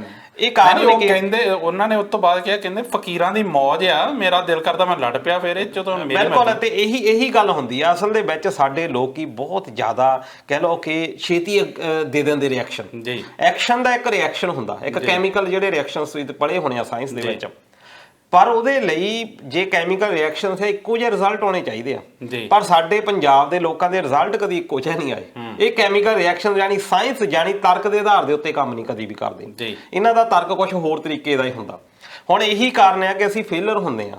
ਹੁਣ ਉਹਦੇ ਵਿੱਚ ਸਿੱਧੂ ਮੂਸੇਵਾਲੇ ਦੀ ਗੱਲ ਲੈ ਲਓ ਕਿ ਜਿਹੜੇ ਹੁਣ ਗਵਈਏ ਜਿਹੜੇ ਹੁੰਦੇ ਆ, ਹੁਣ ਕੈਸਟਾਂ ਤੇ ਇੰਨੀਆਂ ਵਿਕਦੀਆਂ ਨਹੀਂ। ਦੂਜਾ ਆ ਕਿ ਸਿੱਧੂ ਸਾਹਿਬ ਦਾ ਇੱਕ ਹੋਰ ਵੀ ਹੈਗਾ ਕਿ ਇਹਨਾਂ ਦੇ ਉੱਤੇ ਵੀ ਕੇਸ ਬਹੁਤ ਪਏ ਆ, ਮਾਣਹਾਨੀ ਦੇ ਕੇਸ ਵੀ ਹੈਗੇ ਆ, ਆਰਮਸ ਐਕਟ ਦੇ ਵੀ ਹੈਗੇ ਆ। ਤੇ ਇਹਨਾਂ ਨੂੰ ਮੰਨਿਆ ਵੀ ਜਾਂਦਾ ਹੈ ਕਿ ਕਾਂਗਰਸ ਪੱਖੀ ਆ। ਮੰਨਿਆ ਤਾਂ ਜਾਂਦਾ ਆ ਕਿ ਕਿਉਂਕਿ ਜਿੱਦਾਂ ਇਹਨਾਂ ਦਾ ਰੌਲਾ ਪਿਆ ਸੀ ਵੀ ਬਹੁਤ ਵਧੀਆ ਤਰੀਕੇ ਦੇ ਨਾਲ ਦਬਾ ਲੈ ਜਾਂਦੇ ਹਰ ਵਾਰੀ ਕੇਸ। ਸਿੱਧੂ ਸਾਹਿਬ ਦਾ ਪਹਿਲਾ ਗਾਣਾ ਸੀ ਕਿ ਜਿਹੜੇ ਬੰਦਾ ਮਾਰ ਕੇ ਜਿੱਥੋਂ ਉਸ ਪਿੰਡ ਤੋਂ ਬਿਲੋਂਗ ਕਰਦਾ ਫਿਰ ਆਰਮਸ ਐਕਟ ਦੇ ਕੇਸ ਪੈਣੇ ਹੀ ਸੀ ਨਾ। ਪੈਣੇ ਸੀ, ਪਰ ਨਾਲ ਉਹਨਾਂ ਨੇ ਇਹ ਵੀ ਗਾਣਾ, ਸ਼ਾਇਦ ਲਾਈਨ ਤੁਹਾਨੂੰ ਯਾਦ ਹੋਣੀ ਆ ਵੀ ਲੀਡਰ ਇੱਥੇ ਹੱਕਦਾਰ ਗੋਲੀ ਦੇ, ਇਹ ਵੀ ਇੱਕ ਲਾਈਨ ਉਹਨਾਂ ਨੇ ਬੋਲੀ ਆ। ਹੁਣ ਉਹ ਵੀ ਫਿਰ ਉਸ ਲਾਈਨ ਦੇ ਵਿੱਚ ਆ ਗਏ ਆ। ਦੇਖੋ ਸਾਨੂੰ ਉਹ ਲੋੜ ਆ ਲੋਕਾਂ ਦੀ, ਜਿਹੜੇ ਕਿ ਦੇਖੋ ਪਹਿਲਾਂ ਤਾਂ ਇਹ ਹੋਣਾ ਚਾਹੀਦਾ ਕਿ ਤੁਹਾਨੂੰ ਕਲੀਅਰ ਹੋਣਾ ਚਾਹੀਦਾ ਕਿ MLA ਦਾ ਕੰਮ ਕੀ ਆ। ਅਸੀਂ ਅੱਜ ਜਿਹੜੀਆਂ ਗੱਲਾਂ, ਸਾਡੀ ਮੁੱਖ ਗੱਲ ਹੈ ਲੋੜਾਂ ਜਾਂ 2022 ਦੀਆਂ ਚੋਣਾਂ ਤੇ ਆਧਾਰਿਤ ਗੱਲਬਾਤ ਹੁੰਦੀ ਆ, ਸਾਰੇ ਚੈਨਲਸ ਦੇ ਉੱਤੇ ਹੁੰਦੀ ਆ ਜੀ, ਪਰ ਸਾਡੇ ਲੋਕਾਂ ਨੂੰ ਇਹੀ ਨਹੀਂ ਪਤਾ ਕਿ MLA ਦਾ ਕੰਮ ਕੀ ਆ। ਲੋਕੀ ਇਹ ਸਮਝੀ ਜਾਂਦੇ ਆ ਕਿ ਇਹ ਤੋਂ ਗ੍ਰਾਂਟ ਮਿਲਦੀ ਆ ਜੀ। MLA ਦੇ ਕੋਲ ਗ੍ਰਾਂਟ ਦੇਣ ਦਾ ਅਧਿਕਾਰ ਹੀ ਕੋਈ ਨਹੀਂ। MLA ਦੇ ਕੋਲ ਇਕਨੋਮੀ ਦਾ ਕੋਈ ਪਾਵਰ ਨਹੀਂ ਹੈਗਾ, ਉਹਦੇ ਕੋਲ ਇੱਕੋ ਹੀ ਇੱਕ ਪਾਵਰ ਆ। ਫਿਰ ਤਾਂ ਸਿਆਣੇ ਆ ਪੰਜਾਬ ਦੇ ਲੋਕ, ਜੇ ਪਾਵਰ ਹੀ ਕੋਈ ਨਹੀਂ, ਘੱਟੋ ਘੱਟ ਗਾਣੇ ਤਾਂ ਸੁਣ ਲਿਆ ਕਰਨਗੇ। ਨਹੀਂ ਹੋਈ ਆ ਤੇ ਪਾਵਰ ਨਹੀਂ। ਦੇਖੋ ਇਹਦੇ ਵਿੱਚ ਵੀ ਹੁਣ ਮੈਂ ਇਹ ਜਿਹੜੀ ਗਾਣੇ ਤੁਸੀਂ ਗੱਲ ਕਰਦੇ, ਜੋ ਮੁਹੰਮਦ ਸਦੀਕ ਜਿੱਤ ਕੇ ਵਿਧਾਨ ਸਭਾ ਦੇ ਵਿੱਚ ਗਏ ਆ, ਹੁਣ ਦੇਖੋ ਸਿਆਸਤਦਾਨ ਜੇ ਕਹਿ ਲਓ ਕਿ ਬਾਦਲ ਸਾਹਿਬ ਦਾ ਤੇ ਉਹਦਾ ਮਿਆਰ ਦੇਖੋ। ਬਾਦਲ ਸਾਹਿਬ ਨੇ ਸਪੈਸ਼ਲ ਕਿਹਾ ਵੀ ਸਾਡੇ ਦਰਮਿਆਨ ਜਿੱਤ ਕੇ ਆਏ ਆ ਮੁਹੰਮਦ ਸਦੀਕ ਸਾਹਿਬ, ਸਾਡਾ ਮਾਣ ਨੇ ਪੰਜਾਬ ਦਾ, ਬਹੁਤ ਵਧੀਆ ਇਹ ਗਾਉਂਦੇ ਆ। ਬਿਲਕੁਲ ਬਈ ਮੈਂ ਨਾ ਅੱਗੇ ਰਿਕੁਐਸਟ ਕਰਦਾ ਵੀ ਇੱਕ ਗਾਣਾ ਸੁਣਾਉਣ ਸਾਨੂੰ ਜੀ। ਮੁਹੰਮਦ ਸਦੀਕ ਸਾਹਿਬ ਜਾਣੀ ਵੀ ਉਹ ਕਹਿ ਲਓ ਕਿ ਗਵਈਏ ਨੂੰ ਤਾਂ ਇਹੀ ਹੁੰਦਾ, ਮੇਰੀ ਵੀ ਦਾਤ ਜੀ ਔਸਤ ਤੇ ਬਹੁਤ ਕੀਤੀ। ਵਿਰੋਧੀ ਧਿਰ ਦੇ ਵਿੱਚ ਆ, ਕਾਂਗਰਸ ਦੇ ਵਿੱਚ ਆ, ਕਹਿੰਦੇ ਜੀ ਬਹੁਤ ਬਹੁਤ ਧੰਨਵਾਦ ਦਰਵੇਸ਼ ਸਿਆਸਤਦਾਨ ਸਾਹਿਬ ਜੀ, ਪ੍ਰਕਾਸ਼ ਸਿੰਘ ਬਾਦਲ ਜੀ, ਆਪਾਂ ਤੁਹਾਨੂੰ ਗਾਣਾ ਸੁਣਾਉਂਦੇ ਆ। ਗਾਣਾ ਸੁਣਾਤਾ ਜੀ। ਬਾਦਲ ਸਾਹਿਬ ਨੇ ਬਾਅਦ ਵਿੱਚ ਇਹੀ ਕਹਿਤਾ, ਸਾਡਾ ਜੀ ਚਲੋ ਬਹੁਤ ਵਧੀਆ ਆ, ਸਾਡੇ ਤੋਂ ਗਾਣੇ ਹੀ ਸੁਣਾਂਗੇ ਹੁਣ ਜੀ। ਸਾਨੂੰ ਇੱਥੇ ਭੇਜਿਆ ਤਾਂ ਸੀ ਵੀ ਕਾਨੂੰਨ ਬਣਨੇ ਆ ਜੀ, ਇੱਥੇ ਗਾਣੇ ਨਹੀਂ ਸੁਣੇ ਜਾਣੇ। ਉਹੀ ਮੁਹੰਮਦ ਸਦੀਕ ਜਿਹੜਾ ਅੰਦਰ ਉਹਦੀਆਂ ਸਿਫਤਾਂ ਕਰਦਾ ਸੀ, ਬਾਹਰ ਆ ਕੇ ਕਹਿੰਦਾ ਮੈਨੂੰ ਨਹੀਂ ਸੀ ਪਤਾ ਵੀ ਇਹ ਬੁੜਾ ਇੰਨਾ ਖਰਾਬ ਆ। ਜਾਣੀ ਆਪਣੀ ਭਾਸ਼ਾ ਵਿੱਚ ਕਹਿ ਦਈਏ ਜੀ। ਅਸਲ ਦੇ ਵਿੱਚ ਕੀ ਆ ਕਿ ਅਸੀਂ ਵੋਟਾਂ ਪਾ ਕੇ ਉੱਥੇ ਭੇਜ ਦਿੰਦੇ ਆ। ਜਿਹੜਾ MLA ਹੁੰਦਾ ਉਹਨੇ ਆਪਣੇ ਇੱਕੋ ਹੀ ਉਹਦੇ ਕੋਲ ਅਧਿਕਾਰ ਆ ਕਿ ਉਹਨੇ ਆਪਣੇ ਹਲਕੇ ਦੀਆਂ ਮੰਗਾਂ, ਆਪਣੇ ਹਲਕੇ ਦੇ ਹੱਕ, ਆਪਣੇ ਹਲਕੇ ਦੇ ਨਾਲ ਧੱਕਾ ਹੋ ਰਿਹਾ, ਉਹ ਗੱਲਾਂ ਜਾ ਕੇ ਅਸੈਂਬਲੀ ਦੇ ਵਿੱਚ ਰਿਟਨ ਹੁੰਦੀਆਂ ਜੀ। ਉਹ ਰਿਟਨ ਹੁੰਦੀਆਂ, ਉਹਦੇ ਉੱਤੇ ਅਫਸਰਸ਼ਾਹੀ ਨੂੰ ਰਿਐਕਟ ਕਰਨਾ ਹੀ ਪੈਣਾ ਜੀ। ਜਿਹੜੇ ਤੁਸੀਂ ਕੁਐਸਚਨ ਕਰਨੇ ਆ, ਚਾਹੇ ਵਿਰੋਧੀ ਧਿਰ ਦੇ ਵਿੱਚ ਆ ਤੇ ਚਾਹੇ ਤੁਸੀਂ ਸੱਤਾ ਧਿਰ ਦੇ ਵਿੱਚ ਆ, ਤੁਹਾਨੂੰ ਉਹਦਾ ਜਵਾਬ ਦੇਣਾ ਪੈਣਾ। ਮੰਨ ਲਓ ਕਿ ਤੁਸੀਂ ਰੱਖਦੇ ਵੀ ਸਾਡੇ ਇੱਥੇ ਸਕੂਲ ਇਹ ਹੈ ਨਹੀਂ, ਦੱਸੋ ਜੀ ਇੱਥੇ ਕਿਉਂ ਸਕੂਲ ਨਹੀਂ ਹੈਗਾ, ਮੈਨੂੰ ਦੱਸੋ ਜੀ ਉਹਦੇ ਉੱਤੇ ਕੁਐਸਚਨ ਕੀ ਆ, ਉਹਨੂੰ ਸਰਕਾਰ ਨੂੰ ਜਵਾਬ ਦੇਣਾ ਪੈਣਾ ਜੀ। ਪਰ ਸਾਡੇ ਜਿਹੜੇ MLA ਉੱਥੇ ਜਾਂਦੇ ਆ, ਇਹ ਕੀ ਕਰਦੇ ਆ ਉੱਥੇ, ਉਹਨਾਂ ਪੋਲੀਟੀਕਲ ਪਾਰਟੀਆਂ ਵੀ ਚਾਹੁੰਦੀਆਂ ਵੀ ਸਾਡੇ ਕੋਲ ਇਦਾਂ ਦੇ ਬੰਦੇ ਆਉਣ ਜਿਨ੍ਹਾਂ ਨੂੰ ਕੋਈ ਜਵਾਬ ਹੀ ਨਾ ਦੇਣਾ ਪਵੇ। ਸੁਖਬੀਰ ਬਾਦਲ ਖਹਿਰੇ ਨੂੰ ਨਹੀਂ ਨਾਲ ਲਊਗਾ, ਕਾਰਨ ਕੀ ਆ, ਸੁਖਬੀਰ ਬਾਦਲ ਨੇ ਕੋਈ ਬੋਲਿਆ ਖਹਿਰੇ ਨੂੰ ਉਹਦੇ ਉਂਗਲੀ ਕਰ ਦੇਣੀ, ਆਹ ਕਿੱਦਾਂ ਕਿਹਾ ਤੂੰ। ਜੇ ਹੁਣ ਉੱਥੇ ਨਾਲ ਹੀ ਇੱਕ ਕਹਿ ਲਓ ਕਿ ਇੱਕ ਇਦਾਂ ਦਾ ਬੰਦਾ ਚੁਣ ਲਿਆ ਜਾਂਦਾ ਜਿਹੜਾ ਕਿ ਜਿਹਨੂੰ ਟਿਕਟ ਹੀ ਬਹੁਤ ਔਖੀ ਮਿਲੀ ਆ, ਜਿਹਦੇ ਲਈ ਤਾਂ ਬਹੁਤ ਵੱਡੀ ਗੱਲ ਸੀ, ਚੱਲ ਬਈ ਤੈਨੂੰ MLA ਬਣਾਉਣੇ ਆ, ਉਹਨੇ ਸਾਰੀ ਉਮਰ ਆਪੇ ਨਹੀਂ ਬੋਲਣਾ। ਅਕਾਲੀ ਦਲ ਤੇ ਕਾਂਗਰਸੀਆਂ ਦੇ ਕੋਲ ਜ਼ਿਆਦਾਤਰ MLA ਇਦਾਂ ਦੇ ਹੀ ਆ ਜਿਹੜੇ ਕਿ ਕਹਿ ਲਓ ਕਿ ਜੇਬਾਂ ਦੇ ਵਿੱਚ ਪਾ ਕੇ ਰੱਖੇ ਆ, ਉਹਨਾਂ ਨੂੰ ਉਦੋਂ ਹੀ ਕੱਢਦੇ ਆ ਜੇਬਾਂ ਦੇ ਵਿੱਚੋਂ ਜਦੋਂ ਅੰਦਰ ਵੋਟ ਪਾਉਣੀ ਹੁੰਦੀ ਆ। ਜਾਂ ਫਿਰ ਅਕਾਲੀ ਦਲ ਦਾ ਤੁਸੀਂ ਦੇਖ ਲਓ, ਇਹਨਾਂ ਨੇ ਇੱਕ ਵਾਰੀ ਬਾਈਕਾਟ ਕੀਤਾ ਸੀ ਆ ਥੋੜੇ ਦਿਨ ਪਹਿਲਾਂ, ਬਾਈਕਾਟ ਕੀਤਾ। ਉਹ ਜਿਨ੍ਹਾਂ ਦੇ 3-4 MLA ਪਿੱਛੇ ਤੁਰੇ ਹੋ ਸੀ, ਮੈਂ ਦਾਅਵੇ ਨਾਲ ਕਹਿੰਦਾ ਉਹਨਾਂ ਨੂੰ ਪਤਾ ਹੀ ਨਹੀਂ ਸੀ ਵੀ ਅਸੀਂ ਕਿਉਂ ਤੁਰੇ ਆ। ਉਹ ਸਿਰਫ ਜਦੋਂ ਮਜੀਠੀਆ ਤੇ ਸੁਖਬੀਰ ਸਿੰਘ ਬਾਦਲ ਤੁਰ ਪਏ ਆ ਉੱਠ ਕੇ, ਨਹੀਂ ਪਤਾ ਕਿੱਦਾਂ ਨਹੀਂ, ਪ੍ਰਧਾਨ ਸਾਹਿਬ ਨੇ ਕਿਹਾ ਵੀ ਚਲੋ ਪਾਰਟੀ ਦੀ ਚੱਲ ਪਈ। ਇਹੀ ਆ ਸਾਡੀ ਤਰਾਸਦੀ ਆ, ਇਹੀ ਤਰਾਸਦੀ ਆ ਜੀ। ਬਿਲਕੁਲ ਮੈਂ ਬੇਨਤੀ ਕਰਾਂ ਦਲਜੀਤ ਜੀ ਕਿ ਪ੍ਰੋਗਰਾਮ ਦਾ ਸਮਾਂ ਜਿਹੜਾ ਆ ਉਹ ਥੋੜਾ ਰਹਿ ਗਿਆ, ਪਰ ਮੈਂ ਇੱਕ ਮਸਲੇ ਤੇ ਗੱਲਬਾਤ ਕਰਨੀ ਆ, ਤਾਂ ਮੈਂ ਚਾਹੂੰਗਾ ਕਿ ਤੁਸੀਂ ਦੋਨੇ ਜਿਹੜੇ ਆ ਸੰਖੇਪ ਚ ਉਹਦੇ ਤੇ ਗੱਲਬਾਤ ਜ਼ਰੂਰ ਕਰਿਓ। ਜਾਣ ਤੋਂ ਪਹਿਲਾਂ ਮੈਂ ਸ਼੍ਰੋਮਣੀ ਅਕਾਲੀ ਦਲ ਦੀ, ਲਸਾੜ ਸਾਹਿਬ ਤੁਹਾਡੇ ਤੋਂ ਗੱਲ ਸ਼ੁਰੂ ਕਰੂੰਗਾ ਕਿ ਸ਼੍ਰੋਮਣੀ ਅਕਾਲੀ ਦਲ ਦੀ ਕਿਲੀ ਚਾਲਾਂ 'ਚ ਰੈਲੀ ਹੋਈ ਆ, ਪਰ ਜਿਸ ਤਰੀਕੇ ਨਾਲ ਇਕੱਠ ਹੋਇਆ, ਵੱਡੇ ਬਾਦਲ ਸਾਹਿਬ ਵੀ ਪਹੁੰਚੇ, ਕਿੱਦਾਂ ਦੇਖਦੇ ਹੋ ਆਉਣ ਵਾਲੀਆਂ ਚੋਣਾਂ ਦਾ ਕਿੱਧਰ ਨੂੰ ਜਾਂਦਾ ਦੇਖਦੇ ਹੋ ਜੀ? ਸੰਖੇਪ ਟਿੱਪਣੀ ਦੇ ਨਾਲ ਫਿਰ ਮੈਂ ਦਲਜੀਤ ਜੀ ਨੂੰ ਵੀ ਸਮਾਂ ਦਿੰਦਾ ਜ਼ਰੂਰ ਚੱਲਾਂਗਾ ਜੀ। ਪਹਿਲੀ ਗੱਲ ਤਾਂ ਇਹ ਆ ਕਿ ਇਕੱਠ ਤਾਂ ਸੀ ਜੀ, ਇਹ ਮੰਨਣਾ ਪਊਗਾ, ਇਕੱਠ ਤਾਂ ਸੀ, ਲੇਕਿਨ ਜਿਹੜਾ 5 ਲੱਖ ਦਾ ਅੰਕੜਾ ਗਿਆ ਸੀ ਉਹ ਨਹੀਂ ਸੀ ਜੀ। ਉੱਥੋਂ ਉਹਨਾਂ ਨੂੰ ਲੱਗੀ ਆ, ਠੇਸ ਵੀ ਲੱਗੀ ਆ ਕਿ ਉਹ ਗੱਲ ਬਣੀ ਨਹੀਂ ਹੈਗੀ। ਦੂਜੀ ਚਲੋ ਇਕੱਠ ਨੂੰ ਛੱਡੋ ਤੁਸੀਂ ਜੀ, ਜਿਹੜੀ ਅਕਾਲੀ ਦਲ ਕਹਿ ਲਓ ਕਿ ਇੱਕ ਪੰਥਕ ਪਾਰਟੀ ਸੀਗੀ, 100 ਸਾਲਾ ਇਤਿਹਾਸ ਹੈ, ਹੁਣ ਤਾਂ 101 ਆਪਾਂ ਨੂੰ ਕਹਿ ਦੇਣਾ ਚਾਹੀਦਾ ਹੈ। ਬਿਲਕੁਲ ਐਡੀ ਵੱਡੀ ਪੰਥਕ ਪਾਰਟੀ ਜਿਹਨੇ ਧਰਨੇ ਲਾਏ ਆਪਣੀ ਕੌਮ ਲਈ, ਆਪਣੇ ਭਾਈਚਾਰੇ ਲਈ, ਆਪਣੇ ਪੰਜਾਬ ਲਈ, ਆਪਣੇ ਪੰਜਾਬ ਦੇ ਹੱਕਾਂ ਲਈ, ਕਿਉਂਕਿ ਖੇਤਰੀ ਪਾਰਟੀ ਕਹਾਉਂਦੇ ਆ ਅੱਜ ਵੀ। ਉਹ ਵੱਖਰੀ ਗੱਲ ਹੈ ਕਿ ਹੁਣ ਇਹ ਖੇਤਰੀ ਪਾਰਟੀ ਹੈ ਜਾਂ ਨਹੀਂ ਹੈ, ਉਹਦੇ ਉੱਪਰ ਦਲਜੀਤ ਜੀ ਤਬਸਰਾ ਜ਼ਰੂਰ ਕਰਦੇ ਚੱਲਣਗੇ। ਇੱਕ ਪੰਜਾਬ ਆਪਣੀ ਪੰਥਕ ਪਾਰਟੀ ਤੋਂ ਇਹਨਾਂ ਨੇ ਸਪਸ਼ਟ ਸ਼ਬਦਾਂ ਦੇ ਵਿੱਚ ਇਹਨਾਂ ਨੂੰ ਪੰਜਾਬ ਪਾਰਟੀ ਬਣਾ ਲਿਆ ਜਦੋਂ ਤੋਂ ਸੁਖਬੀਰ ਸਿੰਘ ਬਾਦਲ ਹੁਣੀ ਆਏ ਨੇ ਜੀ। ਉਸ ਤੋਂ ਬਾਅਦ ਹੌਲੀ ਹੌਲੀ ਪਤਾ ਨਹੀਂ ਹੈ ਕਦੋਂ ਪਰਿਵਾਰਕ ਪਾਰਟੀ ਬਣ ਗਈ, ਮੈਂ ਉਹ ਤੋਂ ਜ਼ਿਆਦਾ ਨਹੀਂ ਟਿੱਪਣੀ ਕਰੂੰਗਾ ਜੀ, ਜ਼ਿਆਦਾ ਸਮਾਂ ਉਹਦੇ ਲਈ ਚਾਹੀਦਾ ਆ। ਹੁਣ ਅਕਾਲੀ ਦਲ ਦੀ ਮਜਬੂਰੀ ਬਣ ਗਈ, ਅਗਰ ਉੱਥੇ ਵੱਡੇ ਬਾਦਲ ਸਾਹਿਬ ਆ ਕੇ ਠੀਕ ਹੈ, ਉਹਨਾਂ ਦੀ ਜੋ ਵੀ ਉਹਨਾਂ ਨੇ ਉੱਥੇ ਭਾਸ਼ਣ ਵਗੈਰਾ ਕੀਤਾ ਸੰਖੇਪ ਦੇ ਵਿੱਚ ਕੀਤਾ ਆ, ਉਹ ਕਾਫੀ ਨਪਿਆ ਤੁਰਿਆ ਸੀ, ਲੇਕਿਨ ਇਹ ਜ਼ਰੂਰ ਮਹਿਸੂਸ ਹੁੰਦਾ ਸੀਗਾ ਕਿ ਉਹਨਾਂ ਦੀ ਸਿਹਤ ਹੁਣ ਜਿਹੜੀ ਆ 92 ਸਾਲ ਦੀ, ਉਹਨਾਂ ਨੂੰ ਇਜਾਜ਼ਤ ਨਹੀਂ ਦੇ ਰਹੀ ਕਿ ਇੰਨਾ ਚਿਰ ਉੱਥੇ ਖੜ ਕੇ ਉਹ ਬੋਲ ਸਕਣ। ਖੈਰ ਮੁੱਦੇ ਦੇ ਉੱਪਰ ਆਉਂਦੇ ਆ। ਕੋਸ਼ਿਸ਼ ਕੀਤੀ ਇਹਨਾਂ ਨੇ ਇਸ ਵਾਰ, ਕਿਉਂਕਿ ਇਹ ਜਿਹੜੀ ਆਪਣੀ ਜਗ੍ਹਾ ਆ ਜਿੱਥੋਂ ਇਹ ਇਤਿਹਾਸਕ ਕਹਿੰਦੇ ਹੁੰਦੇ ਨਾ ਕਿ ਜਦੋਂ ਵੀ ਅਕਾਲੀ ਕਿਤੇ ਲੱਗਾ ਕਿ ਅਸੀਂ ਮਰਦੇ ਜਾ ਰਹੇ ਹਾਂ ਤਾਂ ਇਹੀ ਕਿੱਲੀ ਚਾਲਾ ਇਹੀ ਜਗ੍ਹਾ ਚੁਣੀ ਜਾਂਦੀ ਆ, ਇੱਥੋਂ ਹੀ ਇੱਕ ਨਵੀਂ ਰੂਹ ਫੂਕੀ ਜਾਂਦੀ ਆ। ਕੋਸ਼ਿਸ਼ ਇਹਨਾਂ ਦੀ ਵੀ ਸੀਗੀ ਨਵੀਂ ਰੂਹ ਫੂਕਣ ਦੀ, ਪਰ ਇਸ ਵਾਰ ਸ਼ਾਇਦ ਉਹ ਗੱਲ ਬਣੀ ਨਹੀਂ। ਬਣੀ ਕਿਉਂ ਨਹੀਂ ਹੈਗੀ? ਦੇਖੋ, ਸਮਝੌਤਾ ਕੀਤਾ ਹੋਇਆ ਹੈ, ਠੀਕ ਆ। ਜਿਹੜੇ BSP ਦੇ ਵਰਕਰ ਨੇ ਉੱਥੇ ਪੂਰੀ ਦੀ ਪੂਰੀ ਕਹਿ ਲਓ ਕਿ ਜਿਹੜੇ ਹੇਠਲੇ ਪੱਧਰ ਦੇ ਵਰਕਰ ਕੰਮ ਕਰਦੇ ਨੇ ਉਹ ਉੱਥੇ ਵਿਰਾਜਮਾਨ ਸੀਗੇ, ਲੇਕਿਨ ਸੁਪਰੀਮੋ ਮਾਇਆਵਤੀ ਤਾਂ ਉੱਥੇ ਦਿਸੀ ਨਹੀਂ। ਕੁਝ ਹੋਰ ਵੀ ਕਹਿ ਲਓ ਕਿ ਵੱਡੇ ਚਿਹਰੇ ਜਿਹੜੇ ਤੋਂ ਗਾਇਬ ਹੋ ਗਏ। ਡਾਕਟਰ ਫਾਰੂਕ ਅਬਦੁੱਲਾ ਨਹੀਂ ਦਿਸੇ, ਚੰਦਰਬਾਈ ਨਾਇਡੂ ਨੂੰ ਦੱਸਿਆ, ਚੌਟਾਲੇ ਹੋਣਾ ਦੇ ਵਿੱਚੋਂ ਵੀ ਲਗਭਗ ਸਾਰੇ ਗਾਇਬ ਸੀਗੇ। ਸ਼ਰਦ ਯਾਦਵ ਹੋਣੀ, ਸਤੀਸ਼ ਹੋਣੀ। ਜੇ ਇਹੋ ਜਿਹਾ ਕੱਦ ਵਾਲੇ ਜਿਹੜੇ ਨੇਤਾ ਨੇ, ਜੇ ਆਪਾਂ ਪਹਿਲੀਆਂ ਇਹਨਾਂ ਦੀਆਂ ਰੈਲੀਆਂ ਦੀ ਗੱਲ ਕਰੀਏ, ਇਹ ਕਿੱਲੀ ਚਾਲਾਂ ਵਾਲੇ ਦੀਆਂ, ਉੱਥੇ ਤਾਂ ਕਹਿ ਲਓ ਕਿ ਅਡਵਾਨੀ ਵਰਗੇ ਜਾਂ ਸਾਡੇ ਕੋਲ ਕੁਝ ਇਹੋ ਜਿਹੇ ਚਿਹਰੇ ਜਿਹੜੇ ਇਸ ਵਕਤ ਸਿਆਸਤ ਦੇ ਵਿੱਚ ਹੈ ਨਹੀਂ, ਜਾਂ ਉਹਨਾਂ ਦੇ ਸਰੀਰਕ ਤੌਰ 'ਤੇ ਸਾਡੇ 'ਚ ਹੈ ਨਹੀਂ ਗੇ, ਵਾਜਪਾਈ ਵਰਗੇ, ਉਹ ਵੀ ਸ਼ਮੂਲੀਅਤ ਕਰਦੇ ਹੁੰਦੇ ਸੀ। ਲੇਕਿਨ ਹੁਣ ਇਹਨਾਂ ਦੀ ਸ਼ਮੂਲੀਅਤ ਹੈ ਨਹੀਂ ਸੀ। ਇਸ ਕਰਕੇ ਜਿਹੜਾ ਉਹ ਸੁਨੇਹਾ ਕਿ ਅਸੀਂ ਪੰਥਕ ਪਾਰਟੀਆਂ, ਖੇਤਰੀ ਪਾਰਟੀਆਂ, ਸਾਨੂੰ ਮਾਫ ਕਰਦੇ, ਅਸੀਂ ਆਗੂਆਂ ਤੋਂ ਗਲਤੀ ਹੋ ਗਈ, ਲੇਕਿਨ ਪਾਰਟੀ ਦੇ ਨਾਲ ਜੁੜੇ ਰਹੋ, ਉਹ ਕਹਿ ਲਓ ਕਿ ਗਿਆ ਨਹੀਂ, ਸਪਰੈਡ ਨਹੀਂ ਹੋਇਆ, ਜਿਹਨੂੰ ਆਪਾਂ ਅੰਗਰੇਜ਼ੀ 'ਚ ਕਹਿੰਦੇ ਆ। ਤੇ ਜੇ ਆਪਾਂ ਜਲਦੀ ਦੇ ਨਾਲ ਮੈਂ ਦਲਜੀਤ ਜੀ ਵੱਲ ਜਾਵਾਂ, ਡਾਕਟਰ ਫਾਰੂਕ ਅਬਦੁੱਲਾ ਉੱਥੇ ਨਹੀਂ ਸੀਗੇ। ਸੋਚਣ ਵਾਲੀ ਗੱਲ ਹੈ ਕਿ ਅਬਦੁੱਲਾ ਸਾਹਿਬ ਫਿਰ ਕਿੱਥੇ ਸੀਗੇ? ਉਸ ਸਮੇਂ ਉਹ ਆਪਣੇ ਕਾਂਗਰਸ ਦੇ ਸੋਨੀਆ ਗਾਂਧੀ ਦੇ ਨਾਲ ਮੀਟਿੰਗ 'ਚ ਬੈਠੇ ਸੀਗੇ। ਸੋ ਸੁਨੇਹਾ ਕੀ ਜਾਂਦਾ ਆ? ਇਹ ਗੱਠਜੋੜ ਕੀ ਸੀਗਾ? 20 ਸੀਟਾਂ ਦੇ ਉੱਪਰ ਤੁਸੀਂ ਗੱਲਬਾਤ ਕੀਤੀ ਆ, ਇਹ ਗੱਠਜੋੜ ਕਿੰਨਾ ਕੁ ਚੱਲਣਾ ਆ? ਲੋਕ ਬਹੁਤ ਗੌਰ ਨਾਲ ਦੇਖਦੇ ਔਰ ਹੱਸਦੇ ਵੀ ਆ। ਬਿਲਕੁਲ ਦਲਜੀਤ ਜੀ, ਜੇ ਮੈਂ ਤੁਹਾਡੇ ਵੱਲ ਆਵਾਂ ਤਾਂ ਲਸਾੜਾ ਸਾਹਿਬ ਨੇ ਬੜੀ ਅੰਦਰਲੀ ਗੱਲ ਦੱਸੀ ਆ ਕਿ ਜਿਹੜੇ ਫਾਰੂਕ ਅਬਦੁੱਲਾ ਹੋਣੀ ਆ ਉਸ ਵਕਤ ਸੋਨੀਆ ਗਾਂਧੀ ਨਾਲ ਮੀਟਿੰਗ ਦੇ ਵਿੱਚ ਸੀ। ਪਰ ਜਿਸ ਤਰੀਕੇ ਨਾਲ ਜੇ ਸ਼੍ਰੋਮਣੀ ਅਕਾਲੀ ਦਲ ਦੀ ਗੱਲ ਕਰੀਏ ਤਾਂ ਜਿੱਦਾਂ ਲਸਾੜਾ ਸਾਹਿਬ ਨੇ ਕਿਹਾ ਕਿ ਜਦੋਂ ਵੀ ਇਹਨਾਂ ਨੇ ਇਹ ਲੀਹ ਤੋਂ ਲੱਥਦੀ ਜਾਂਦੀ ਆ ਪਾਰਟੀ, ਤਾਂ ਰੂਹ ਫੂਕਣ ਲਈ ਇਹ ਕਿਲੀ ਚਾਲਾਂ ਜਾਂਦੇ ਆ। ਤੁਹਾਨੂੰ ਲੱਗਦਾ ਕਿ ਰੂਹ ਫੂਕੀ ਗਈ ਜਾਂ ਨਹੀਂ? ਨਹੀਂ, ਦੇਖੋ, ਇਹਦਾ ਹੋਰ ਰੀਜ਼ਨ ਹੈ ਇੱਥੇ ਚੋਣ ਦਾ। ਮੋਗਾ ਇਦਾਂ ਦਾ ਏਰੀਆ ਵੀ ਜਿਹੜਾ ਪੰਜਾਬ ਦੇ ਬਿਲਕੁਲ ਸੈਂਟਰ ਦੇ ਵਿੱਚ ਪੈਂਦਾ। ਜਦੋਂ ਇਹਨਾਂ ਨੇ ਜਿੱਦਾਂ ਹੁਣ ਲਸਾੜਾ ਸਾਹਿਬ ਨੂੰ ਕਿਹਾ 5 ਲੱਖ ਦਾ ਇਕੱਠ ਕਰਨਾ, ਉਹ ਫਰੀਦਕੋਟ, ਫਿਰੋਜ਼ਪੁਰ ਕਰਨਾ ਆ ਮੋਹਾਲੀ ਦੇ ਬੰਦਿਆਂ ਨੂੰ ਵੈਸੇ ਹੀ ਕਹਿ ਦੇਣਾ ਐਡੀ ਦੂਰ ਕਿਹੜਾ ਜਾਊਗਾ 4-5 ਘੰਟੇ ਦੀ ਡਰਾਈਵ ਕਰਕੇ, ਠੀਕ ਆ। ਮੋਗਾ ਸਾਰੇ ਪਾਸਿਓਂ, ਚਾਹੇ ਫਿਰੋਜ਼ਪੁਰ ਫਰੀਦਕੋਟ ਵੱਲੋਂ ਆ ਜਾਓ, ਚਾਹੇ ਇਧਰੋਂ ਧਰਮਕੋਟ ਵਾਲਾ ਜਿਹੜਾ ਪੁਲ ਪਾਰ ਕਰਕੇ ਪਰਿਓ ਇਧਰੋਂ ਮਾਝੇ ਵਾਲੇ ਤੁਹਾਡੇ ਵਾਲੇ ਪਾਸਿਓਂ ਆ ਜਾਓ, ਤੇ ਚਾਹੇ ਇਧਰੋਂ ਜਲੰਧਰ ਵਾਲੇ ਇਧਰ ਸਤਲੁਜ ਵਾਲਾ ਪੁਲ ਪਾਰ ਕਰਕੇ ਇਧਰੋਂ ਵੀ ਜਾਣਾ ਸੌਖਾ, ਸਾਰਿਆਂ ਦਾ ਵਿੱਚ ਰੱਖ ਲਿਆ ਜਾਂਦਾ। ਇਸੇ ਕਰਕੇ ਜ਼ਿਆਦਾਤਰ ਪਾਰਟੀਆਂ ਮੋਗੇ ਨੂੰ ਹੀ ਪਹਿਲਾਂ ਰਿਦਵਾ ਦਿੰਦੀਆਂ। ਇਹੀ ਮੋਗਾ ਸੀ ਜਿੱਥੇ 1996 ਦੇ ਵਿੱਚ ਇਹਨਾਂ ਨੇ ਕਿਹਾ ਕਿ ਇਹ ਸਾਡੀ ਅੱਜ ਤੋਂ ਪੰਜਾਬੀ ਦੀ ਹੈਗੀ, ਜਦੋਂ ਪੰਜਾਬੀ ਤੇ ਪੰਜਾਬੀਅਤ ਦੀ ਨਹੀਂ ਗੱਲ ਕੀਤੀ ਵੀ ਸਾਡੀ ਹੁਣ ਇਹ ਜਿਹੜੀ ਪਾਰਟੀ ਆ ਪੰਜਾਬੀ ਪਾਰਟੀ ਆ, ਨਾ ਕਿ ਪੰਥਕ ਪਾਰਟੀ ਆ। ਇਹਨੂੰ ਬਣਾਉਣ ਵਾਲੇ ਤੁਸੀਂ ਦੇਖੋ ਕਿ 1920 ਤੋਂ ਪਹਿਲਾਂ, ਮੈਂ ਥੋੜੀ ਜਿਹੀ ਇਤਿਹਾਸ ਦੱਸ ਦਵਾਂ, ਥੋੜੀ ਆਪਾਂ ਚਲੋ 10 ਮਿੰਟ ਲੈ ਵੀ ਲੈਂਦੇ ਆ। 1920 ਤੋਂ ਪਹਿਲਾਂ ਅਸਲ ਦੇ ਵਿੱਚ ਅਕਾਲੀ ਦਲ ਬਣਾਇਆ ਕਿਉਂ ਗਿਆ ਸੀ? ਅਕਾਲੀ ਦਲ ਬਣਾਉਣ ਦੇ ਪਿੱਛੇ ਇੱਕ ਤਾਂ ਇਹ ਸੀ ਕਿ ਜਿਹੜੇ ਦੇਸ਼ ਭਗਤ ਸੀ, ਦੇਸ਼ ਦੀ ਆਜ਼ਾਦੀ ਦੇ ਲਈ ਕੰਮ ਕਰਦੇ ਸੀ। ਦੂਜਾ ਸੀ ਕਿ ਮਹੰਤ ਗੁਰਦੁਆਰਿਆਂ ਦੀ ਸੰਭਾਲ ਕਰਦੇ ਸੀ, ਚਾਹੇ ਉਹ ਹਰਮੰਦਰ ਸਾਹਿਬ ਦੀ ਗੱਲ ਕਰ ਲਈਏ, ਨਨਕਾਣਾ ਸਾਹਿਬ ਦੀ ਗੱਲ ਕਰ ਲਈਏ, ਜੈਤੋਂ ਦੀ ਗੱਲ ਕਰ ਲਈਏ, ਮਹੰਤ ਹੁੰਦੇ ਸੀ। ਥੋੜੇ ਬਹੁਤੇ, ਜ਼ਿਆਦਾਤਰ ਨਹੀਂ, ਜ਼ਿਆਦਾਤਰ ਠੀਕ ਵੀ ਸੀਗੇ, ਪਰ ਕੁਛ ਕੀ ਕਰਦੇ ਸੀ ਕਿ ਆਪਣੀਆਂ ਮਨਮਾਈਆਂ ਚਲਾਉਂਦੇ ਸੀ ਤੇ ਸਰਕਾਰ ਦੇ ਪਿੱਠੂ ਸੀ ਤੇ ਸਰਕਾਰ ਦੇ ਕਦੀ ਅਗੇਂਸਟ ਨਹੀਂ ਸੀ ਬੋਲਦੇ। ਕਈ ਜਿਹੜੇ ਇਦਾਂ ਦੇ ਵੀ ਮਹੰਤ ਸੀ ਜਿਹੜੇ ਕੇਸਾਧਾਰੀ ਨਹੀਂ ਸੀ, ਉਹਨਾਂ ਨੂੰ ਹਿੰਦੂ ਦੇ ਤੌਰ ਦੇ ਉੱਤੇ ਜਿਹੜੀ ਗਵਰਨਮੈਂਟ ਲੈਂਦੀ ਸੀ, ਗਵਰਨਮੈਂਟ ਉਹਨਾਂ ਨੂੰ ਵਰਤਦੀ ਵੀ ਸੀ।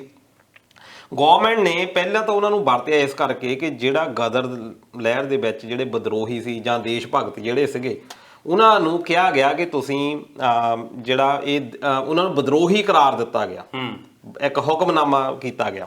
ਫਿਰ 1919 ਦੀ ਜਦੋਂ ਘਟਨਾ ਹੋਈ ਹੈ, ਸਾਰੇ ਪੰਜਾਬੀਆਂ ਨੂੰ ਪਤਾ ਵੀ ਜਨਰਲ ਡਾਇਰ ਨੂੰ ਸਰੋਪਾ ਦੇ ਕੇ ਸਨਮਾਨਿਤ ਕੀਤਾ ਗਿਆ। ਉਸ ਤੋਂ ਬਾਅਦ ਮਹੰਤਾਂ ਦੇ ਪ੍ਰਤੀ ਸਾਡੇ ਜਿਹੜੇ ਸਿੱਖ ਕੌਮ ਆ ਉਹਦੇ ਮਨ ਦੇ ਵਿੱਚ ਹੋ ਗਿਆ ਵੀ ਇਹ ਤਾਂ ਬਹੁਤ ਗਲਤ ਹੋ ਰਿਹਾ, ਤੇ ਅਕਾਲੀ ਦਲ ਬਣਾਇਆ ਗਿਆ। ਇੱਕ ਬਹੁਤ ਲੰਬਾ ਇਤਿਹਾਸ ਆ। ਉਸ ਤੋਂ ਬਾਅਦ ਇੱਦਾਂ ਦੇ ਬੰਦੇ ਵੀ ਆਏ ਆ ਜਿਹੜੇ ਪਹਿਲਾਂ ਕੁਰਬਾਨੀਆਂ, ਚਾਹੇ ਨਨਕਾਣਾ ਸਾਹਿਬ ਦੇ ਵਿੱਚ ਦੇਖੋ ਵੀ ਉੱਥੇ ਕਿੰਨੇ ਜ਼ਿਆਦਾ ਨੁਕਸਾਨ ਹੋਇਆ ਜਾਨਾਂ ਦਾ।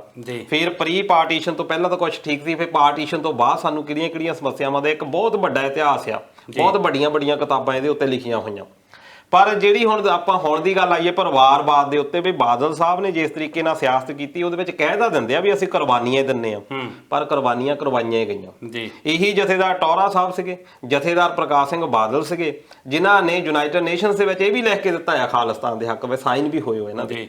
ਤੇ ਉਹੀ ਜਿਹੜੇ ਬੰਦੇ ਆ ਬਾਅਦ ਦੇ ਵਿੱਚ ਕਹਿੰਦੇ ਆ ਵੀ ਨਹੀਂ ਜੀ ਸਾਡਾ ਤਾਂ ਬੀਜੇਪੀ ਦੇ ਨਾਲ ਵੀ ਸਮਝੌਤਾ। ਇਹੀ ਰਾਜਨੀਤੀ ਇਹੀ ਰਾਜਨੀਤੀ ਬਿਲਕੁਲ। ਜੇ ਰਾਜਨੀਤੀ ਦੇ ਤੌਰ ਦੇ ਉੱਤੇ ਦੇਖੀਏ ਉਹਨਾਂ ਦਾ ਬਹੁਤ ਇੱਕ ਵੱਡਾ ਇਤਿਹਾਸ ਆ ਤੇ ਕਾਮਯਾਬੀ ਰਹੀ। ਕੁਰਬਾਨੀਆਂ ਕੀਤੀਆਂ ਨਹੀਂ, ਕਰਵਾਈਆਂ ਜਾਂਦੀਆਂ। ਬਿਲਕੁਲ। ਤੇ ਉਹਦੇ ਵਿੱਚ ਹੁਣ ਇਹ ਪਰਿਵਾਰ ਜਿਹੜਾ ਆ ਮੁੱਠੀ ਦੇ ਵਿੱਚ ਹੀ ਕਰ ਲਿਆ। ਜਿਨ੍ਹਾਂ ਮਹੰਤਾਂ ਨੂੰ ਛਡਾਉਣ ਦੇ ਲਈ ਅਕਾਲੀ ਦਲ ਬਣਿਆ ਸੀ, ਅੱਜ ਮੈਨੂੰ ਲੱਗਦਾ ਆ ਵੀ ਤੁਸੀਂ ਬਾਦਲ ਪਰਿਵਾਰ ਤੋਂ ਨਹੀਂ ਛਡਾ ਸਕਦੇ, ਇਦਾਂ ਦਾ ਇੱਕ ਅੰਦੋਲਨ ਚਲਾਉਣਾ ਪੈਣਾ ਤੇ ਇਦਾਂ ਦੀਆਂ ਕੁਰਬਾਨੀਆਂ ਦੇਣੀਆਂ ਪੈਣੀਆਂ। ਇਸ ਕਰਕੇ ਹੁਣ ਜਿਹੜਾ ਜਿੱਦਾਂ ਗੱਲ ਕੀਤੀ ਕਿ ਬੀਐਸਪੀ ਦਾ ਇਹਦਾ ਸਮਝੌਤਾ, ਬੀਐਸਪੀ ਦੇ ਨਾਲ ਸਮਝੌਤਾ ਤਾਂ ਜ਼ਰੂਰ ਹੋ ਗਿਆ, ਪਰ ਉਹਨਾਂ ਨੂੰ ਇੱਕ ਸੈਕੰਡਰੀ ਪਾਰਟੀ ਦੇ ਤੌਰ ਦੇ ਉੱਤੇ ਰੱਖਿਆ ਹੋਇਆ।